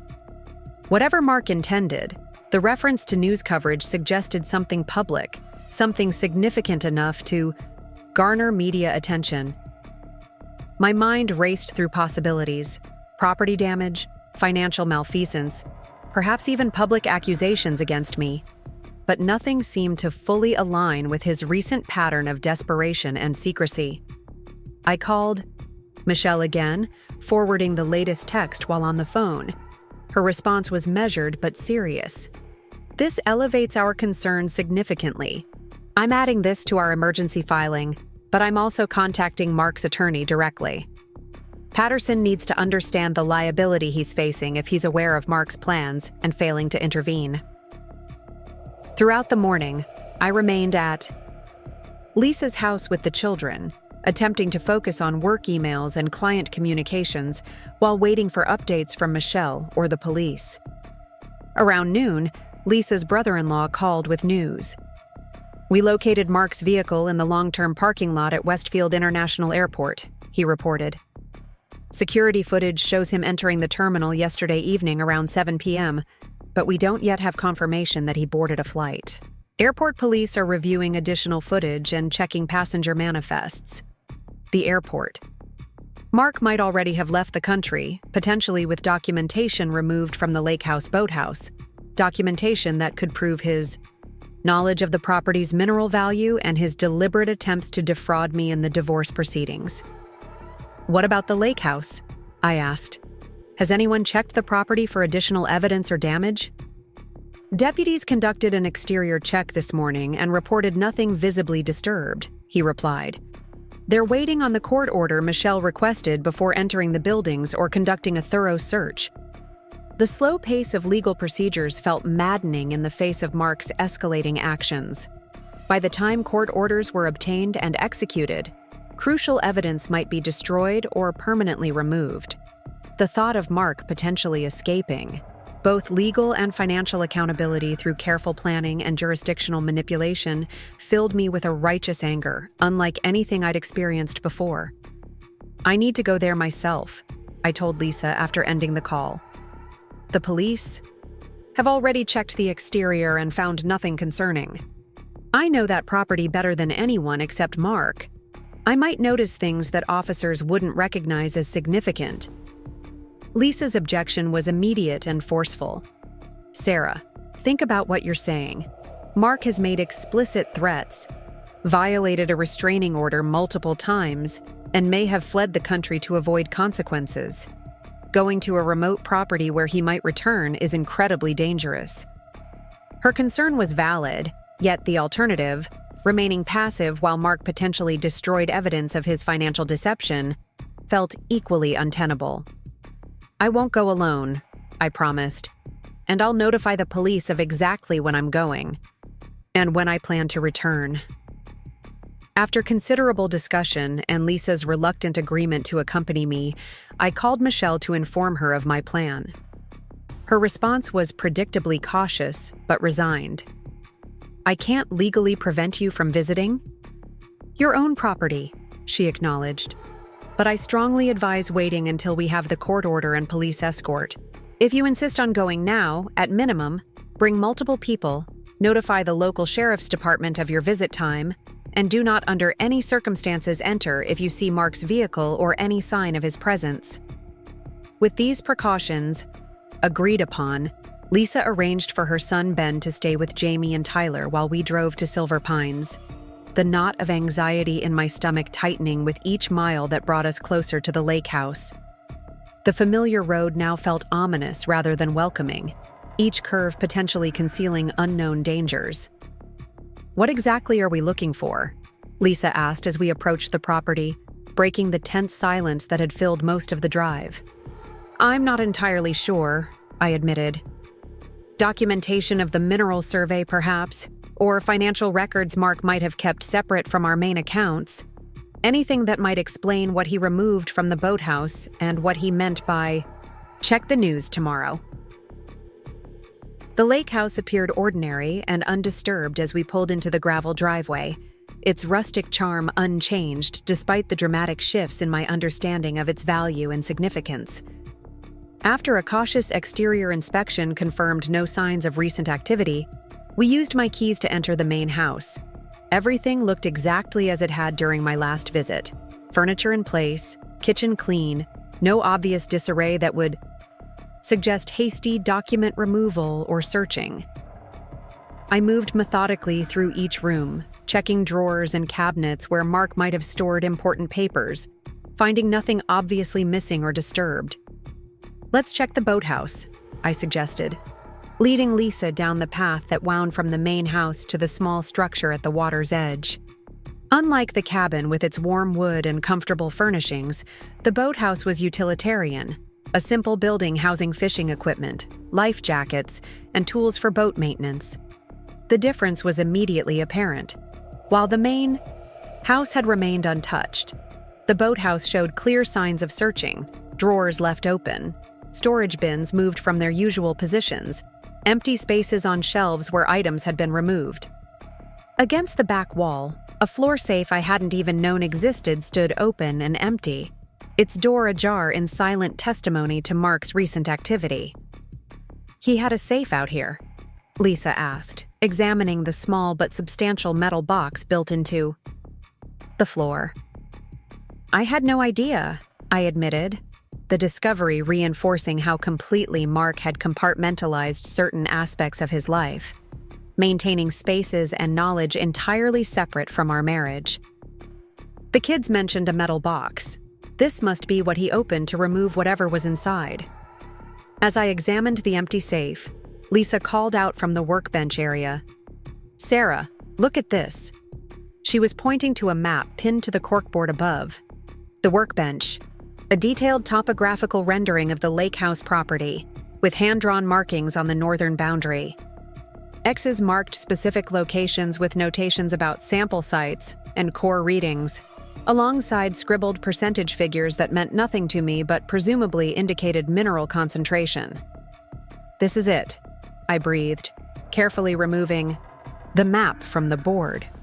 Physical evidence that Mark knew about the mineral deposits and was actively investigating their value. As I folded the map for safekeeping, Lisa noticed something else: a business card tucked partially beneath the workbench. She retrieved it, reading aloud, "Maxwell Resources, specialist in mineral rights acquisition and development." The card represented another piece of the puzzle. Mark hadn't just been investigating the mineral deposits. He'd been in contact with a company specializing in their development. I took a photo of the card with my phone, then tucked it away with the map as potential evidence.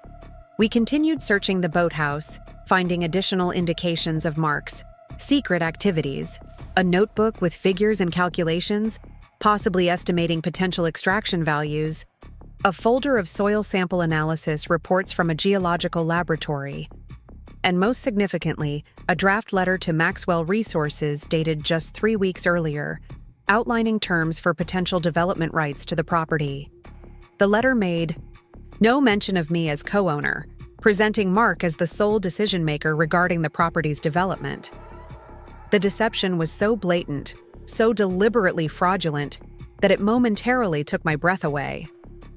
How long had he been living this double life, meticulously planning to exclude me from knowledge that would have significantly impacted our divorce proceedings? "We should go," Lisa urged as we gathered the documents we'd found. "We've got what we came for, and I don't like the idea of being here if Mark decides to return."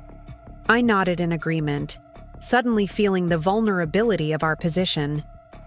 The lake house's remote location, once its primary charm, now felt isolating and dangerous. As we walked back toward the main house, I paused, something about the property's appearance catching my attention. "Wait," I said, stopping to examine the area near the propane tank that supplied the house's heating system. "Something's different here." The ground around the tank showed signs of recent disturbance, soil loosened and not fully tamped down, vegetation disturbed in a pattern suggesting systematic digging rather than random animal activity. Mark was digging here, I realized aloud. Recently, based on how fresh these marks look. Lisa approached cautiously. What would he bury near a propane tank?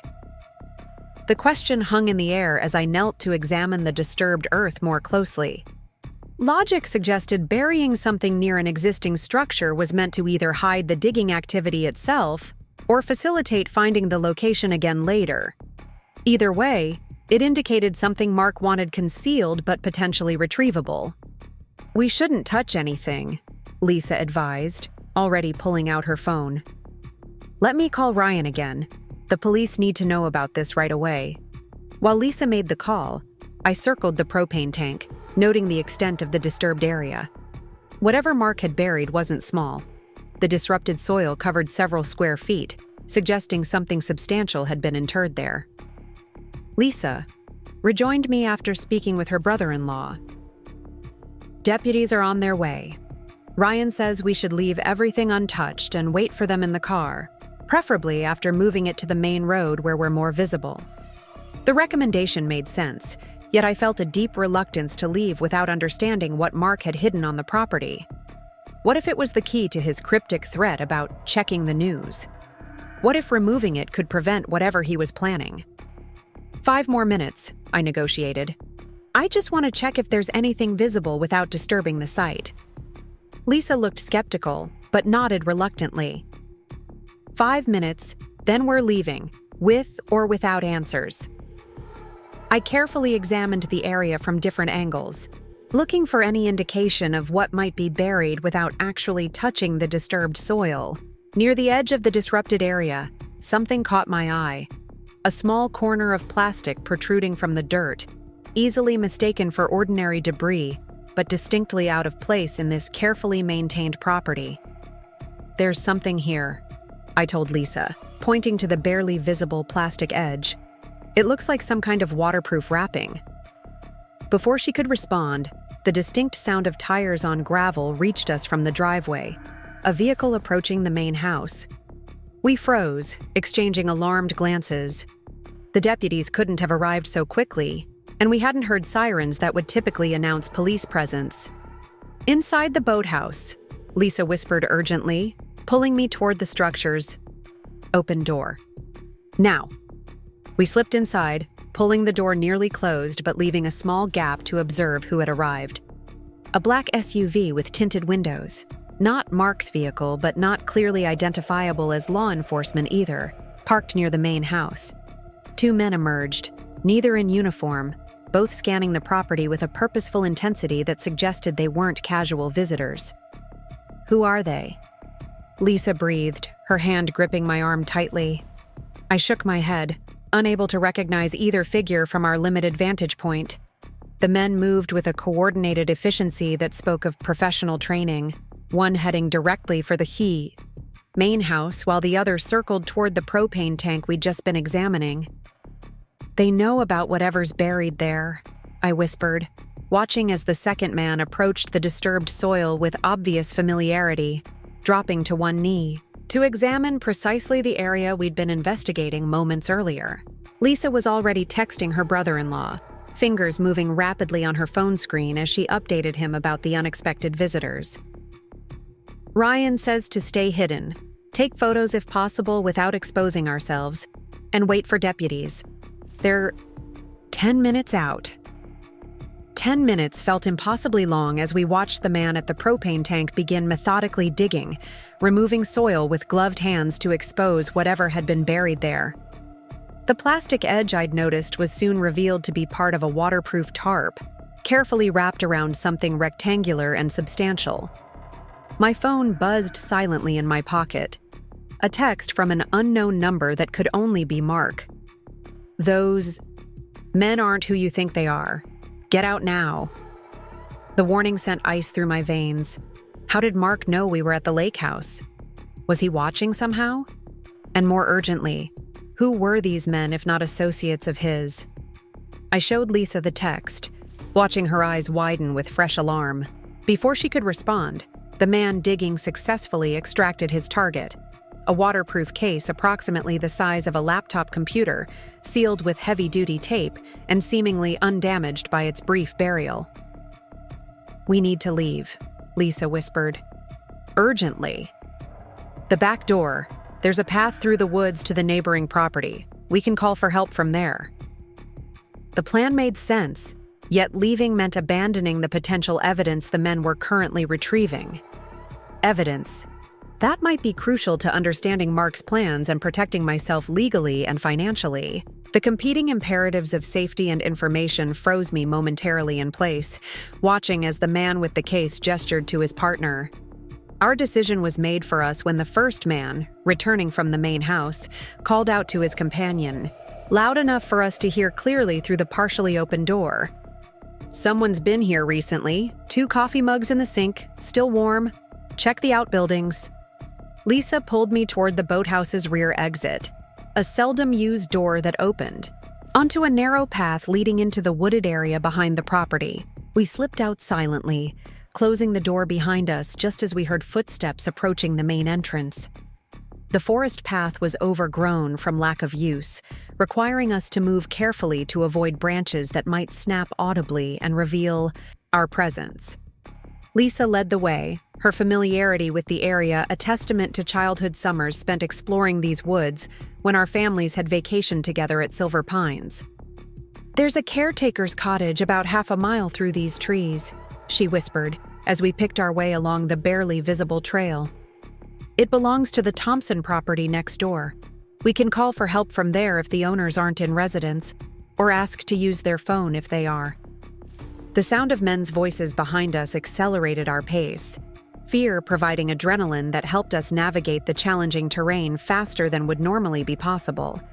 The voices grew fainter as we moved deeper into the woods, suggesting our absence from the boathouse hadn't immediately been discovered, or that the men had prioritized their recovery mission over pursuing potential witnesses. After what felt like an eternity, but was likely only 15 minutes of careful progress through the forest, we emerged into a small clearing containing a modest cabin, the caretaker's cottage Lisa had mentioned.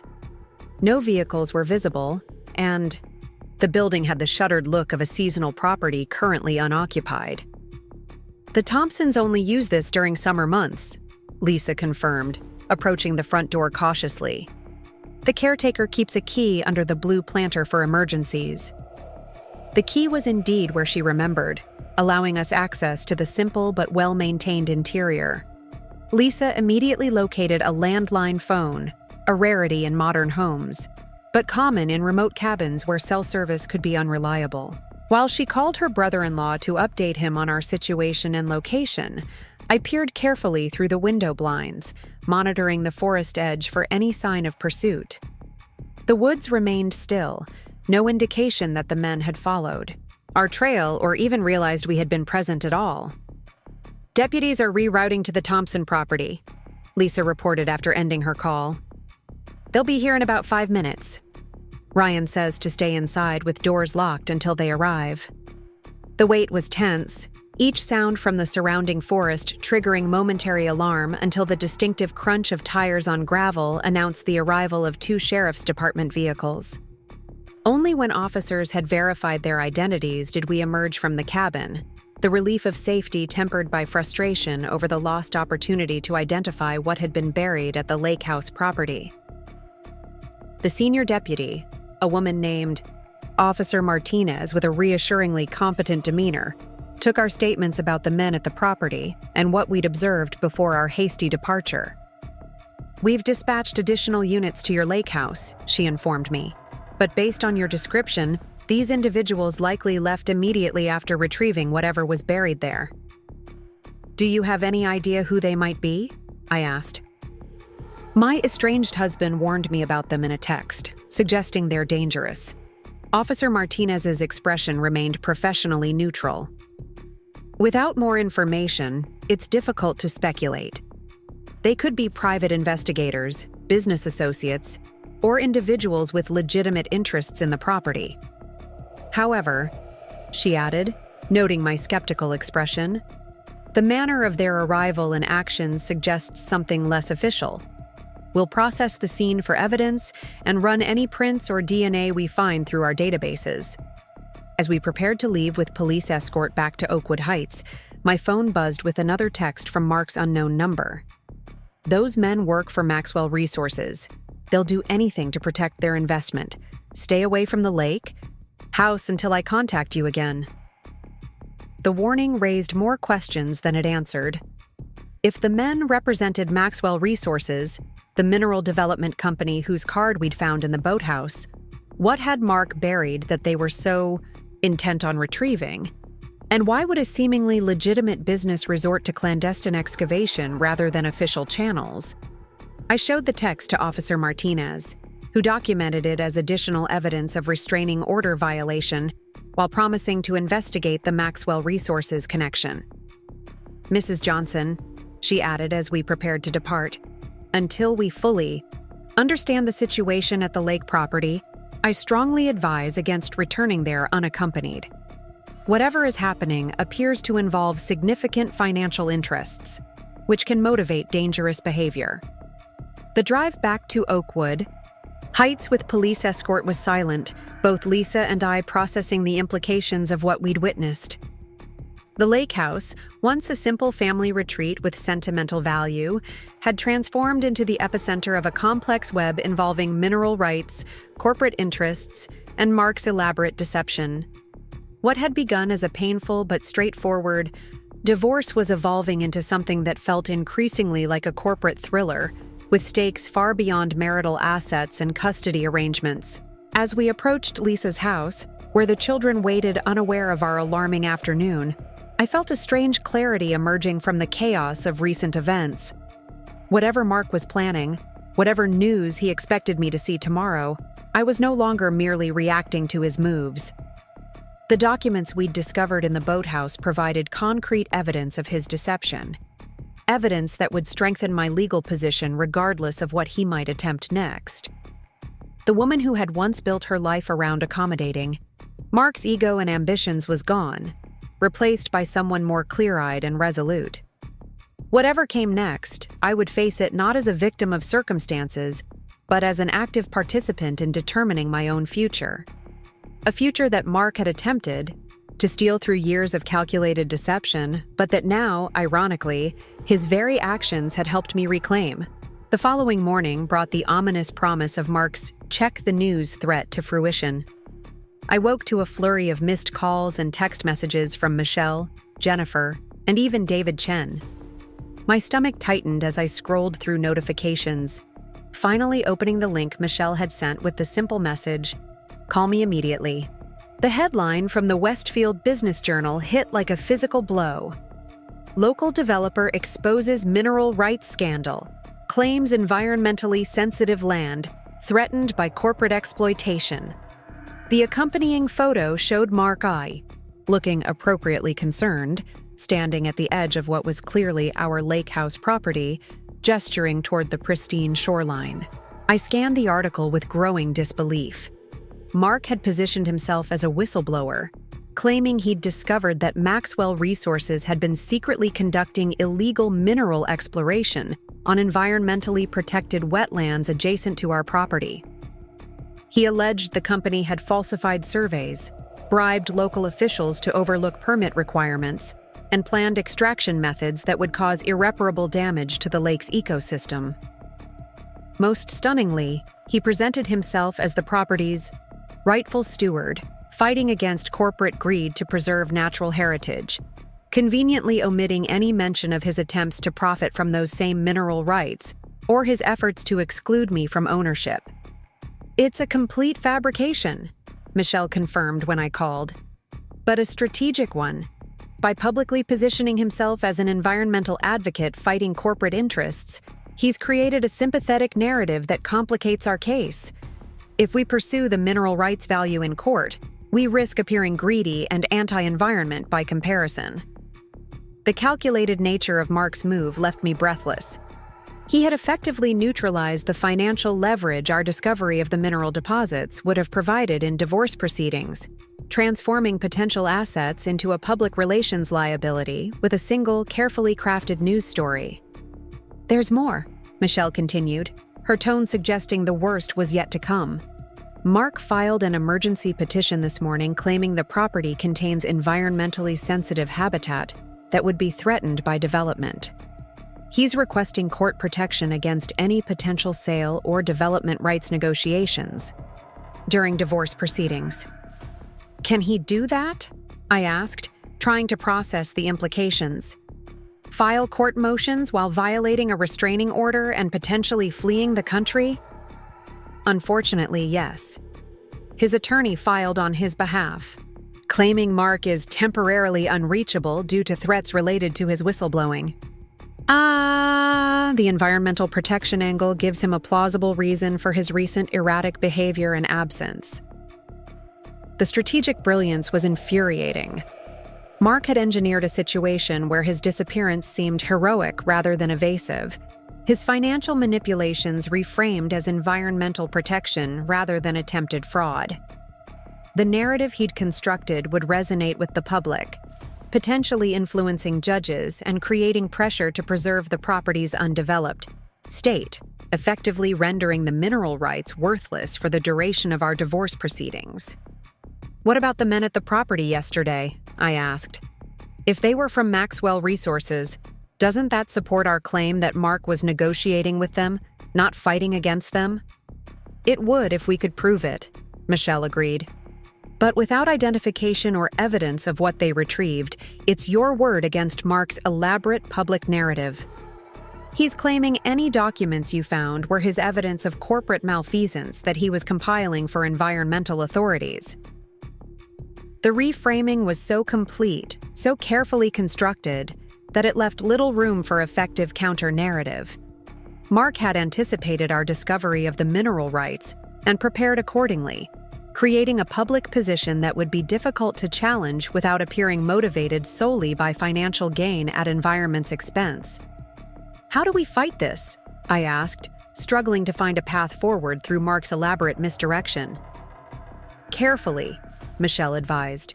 "We need to separate the environmental claims from the financial deception. Mark's public whistleblowing doesn't change the fact that he attempted to hide marital assets and transfer funds offshore. We focus on those documented violations while investigating the Maxwell Resources connection more thoroughly." After ending the call, I found Lisa already in the kitchen, phone in hand as she scrolled through the news coverage. "He's certainly planned this thoroughly," she observed, setting down her phone to pour coffee. "Local environmental groups are already praising his courage and commitment to conservation." The absurdity of Mark, who had once mocked my suggestions to install solar panels on our home as tree-hugger nonsense, being celebrated as an environmental champion would have been laughable if it weren't so effective at undermining my legal position. "The kids can't go to school today," I decided, considering the implications. "This story will be everywhere, and they shouldn't have to face questions from classmates or teachers without understanding what's happening." Lisa nodded in agreement. "They can stay here with Ben. He's home studying for exams anyway. Take the time you need to meet with Michelle and figure out next steps." The offer of continued sanctuary touched me deeply. Lisa had transformed from casual friend to essential ally, her home becoming a safe harbor amid increasingly turbulent waters. "I can't keep imposing on you like this," I protested weakly, though the thought of returning to our empty house filled me with dread. "You're not imposing," Lisa countered firmly. "Your family in all the ways that matter. Stay as long as you need." When Jamie and Tyler woke, I sat them down for what I knew would be a difficult conversation.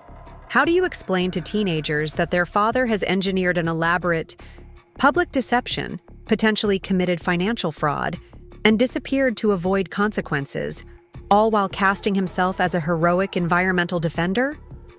Your father gave an interview to the Westfield Business Journal, I began carefully, showing them the article on my tablet.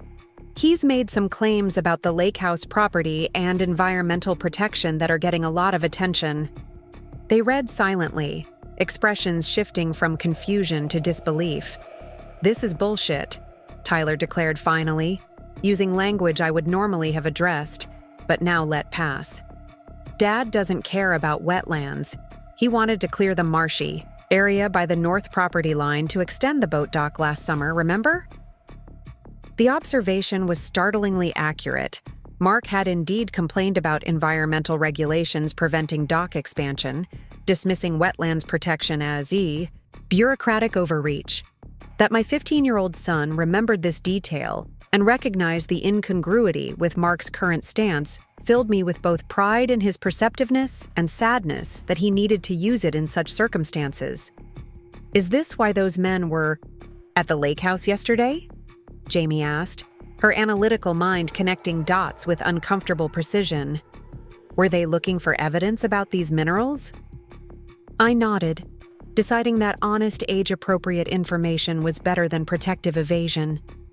We believe they were representatives of the company your father mentions in the article. They retrieved something buried near the propane tank. Possibly documents related to mineral surveys or development plans.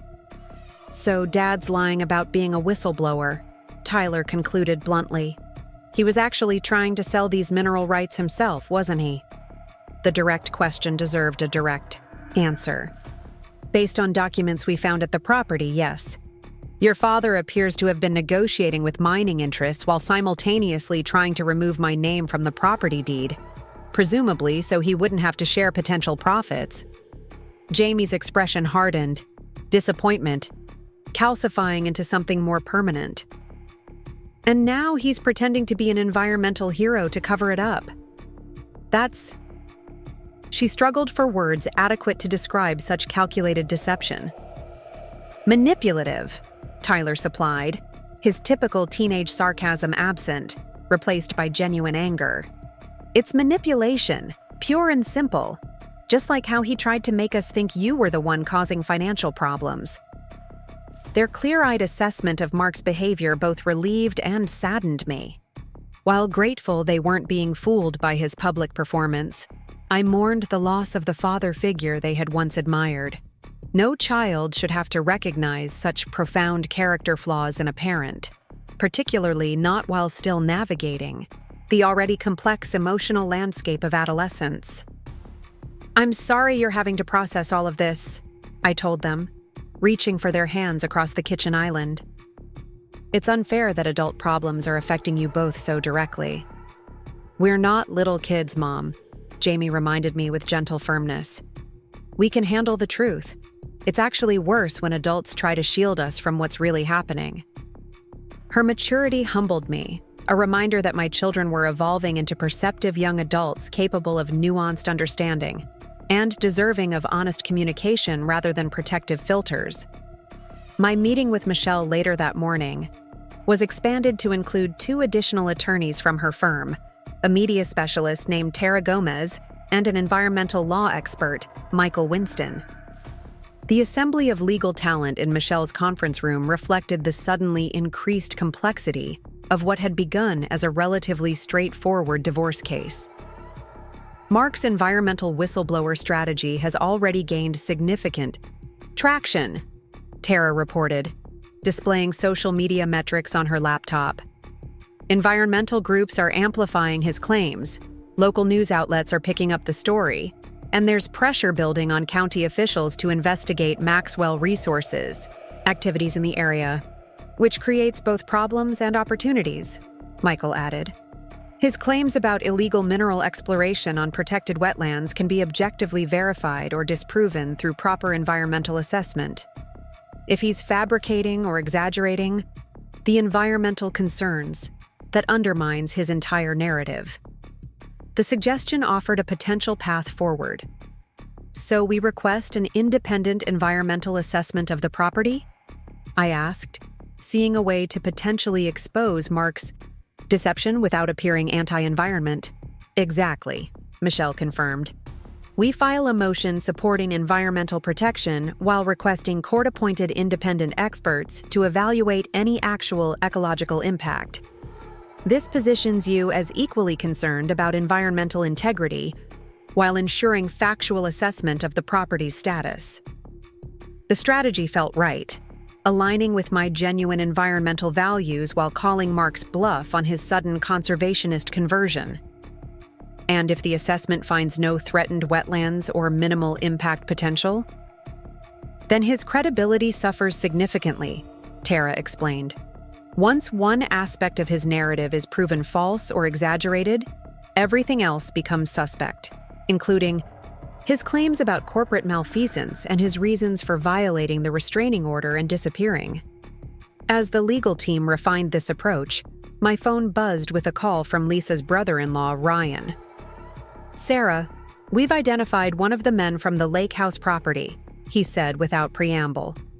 "Facial recognition from your property cameras matched with a former military contractor named James Donovan, now working for a private security firm called Aegis Protection Services." The name meant nothing to me.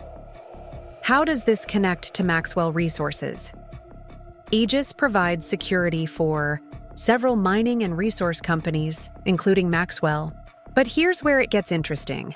Aegis was also contracted by Johnson Development 6 months ago for what their records describe as property security consultation. The implication clicked immediately. Mark hired them himself? It appears so, Ryan confirmed, which suggests the men at your property might have been retrieving something Mark arranged to have buried there, not conducting independent activity on behalf of Maxwell Resources. The revelation added another layer to Mark's deception. Had he planted documents or evidence at the property specifically for the purpose of discovering them later to support his whistleblower narrative? The elaborate planning required for such manipulation was disturbing, suggesting a level of calculated deception beyond even what I'd come to expect from him. I shared this information with Michelle's team, watching them recalibrate strategy based on this new intelligence. This supports our theory that Mark engineered this entire environmental controversy, Michelle noted. If we can prove he hired the security firm that retrieved documents from the property, it significantly undermines his whistleblower claims. Michael, the environmental law specialist, appeared particularly troubled by this development. If he's fabricating environmental threats to serve personal financial interests in a divorce case, that's actually damaging to legitimate conservation efforts. Real whistleblowers with genuine environmental concerns suffer when someone manufactures false claims for personal gain. The observation crystallized what had been bothering me about Mark's strategy. Beyond the personal betrayal and financial manipulation, he was potentially undermining important environmental protections by cynically exploiting public concern for private advantage, a different but equally significant abuse of public trust. As the meeting concluded with clear action items and legal motions to be filed, Michelle pulled me aside for a private conversation. "Sarah, I need to ask, have you received any additional communication from Mark since the news story broke?" "Nothing," I confirmed. "The last message was yesterday's warning about the men at the lake house." Michelle nodded, her expression troubled. "I'm concerned about his next move. This elaborate media strategy suggests he's not improvising but implementing a carefully constructed plan. We should anticipate additional public relations efforts, possibly including direct attacks on your character or motivations." The warning sent a chill through me. Throughout our marriage, Mark had been highly conscious of public perception, carefully cultivating an image of successful businessman and community leader. That same image management capacity was now potentially being turned against me, with considerably more resources and desperation behind it. "What kind of attacks?" I asked, mentally reviewing anything in my past that might be twisted or misrepresented. "Likely focused on portraying you as financially motivated rather than family. Or environmentally concerned," Michelle suggested. "Classic misdirection. accusing others of what you yourself are guilty of. We should prepare both legal and public responses to potential allegations. The conversation left me unsettled as I drove back to Lisa's house, hyper-aware of how quickly personal conflicts could become public spectacles in the digital age. Mark's strategic use of media demonstrated a willingness to weaponize public opinion that I hadn't fully anticipated, despite knowing his capacity for manipulation in private. Context. When I arrived at Lisa's house, an unfamiliar car was parked in the driveway. A sleek black sedan with tinted windows. My first instinct was caution. Memories of the men at the lake house property still fresh. I called Lisa from the street before approaching. "It's David Chen," she explained. "He came by after trying to reach you at home. Says it's urgent and couldn't be discussed by phone." Relief mixed with curiosity as I parked and entered, finding our financial advisor sitting tensely in Lisa's living room, a portfolio of documents on the coffee table before him. He rose when I entered, his typically composed demeanor replaced by visible concern. "Sarah, thank you for seeing me," he began formally. "I've discovered something troubling that requires immediate attention." "More financial manipulation?" I asked, already mentally prepared for additional discoveries about hidden accounts or asset transfers. David shook his head. "Not directly. This concerns Rebecca Taylor." The mention of Mark's mistress caught me off guard. Since her brief office visit weeks earlier, Rebecca had faded from immediate concern amid the escalating legal and financial complications. "What about her?" I asked, joining David at the coffee table as Lisa discreetly excused herself to give us privacy. "She came to my office this morning, extremely distressed," David explained, opening the portfolio. "She claims Mark convinced her to invest her entire savings and a family inheritance in what he described as a guaranteed return opportunity related to resource development. Approximately $340,000 in total. The amount was substantial, likely representing Rebecca's complete financial security. "Let me guess," I said, already seeing where this was heading. "The investment was connected to the lake house property's mineral rights." David nodded grimly. Mark created what appears to be a shell company called Silver Pines Resources, with himself as managing director and Rebecca as principal investor. Documents promised her returns of 300% within 2 years, based on projected mineral extraction values. But now that Mark has publicly positioned himself against mineral development, I began understanding the implications. Exactly. He's effectively rendered her investment worthless by making development impossible. She's financially ruined, and based on the paperwork she showed me, she has no legal recourse since she signed acknowledgments of risk. The cynical calculation behind this additional layer of deception was breathtaking. Mark had not only manipulated Rebecca into an affair and used her as cover during Kenny's illness, but had apparently extracted her entire financial worth for what now appeared to be a deliberately fraudulent investment scheme. "Why would she come to you with this?" I asked, suspicious of potential manipulation. "Why not go directly to the authorities if she believes she's been defrauded?" "Because the investment documents reference our firm as financial advisors to the project," David explained, showing me paperwork bearing his company's logo. "A complete fabrication. We never reviewed or approved any such investment. Mark forged our letterhead and my signature on documents to lend legitimacy to the scheme. The forgery represented not just personal betrayal, but potential criminal fraud, misusing a licensed financial advisor's credentials to legitimize an investment scheme.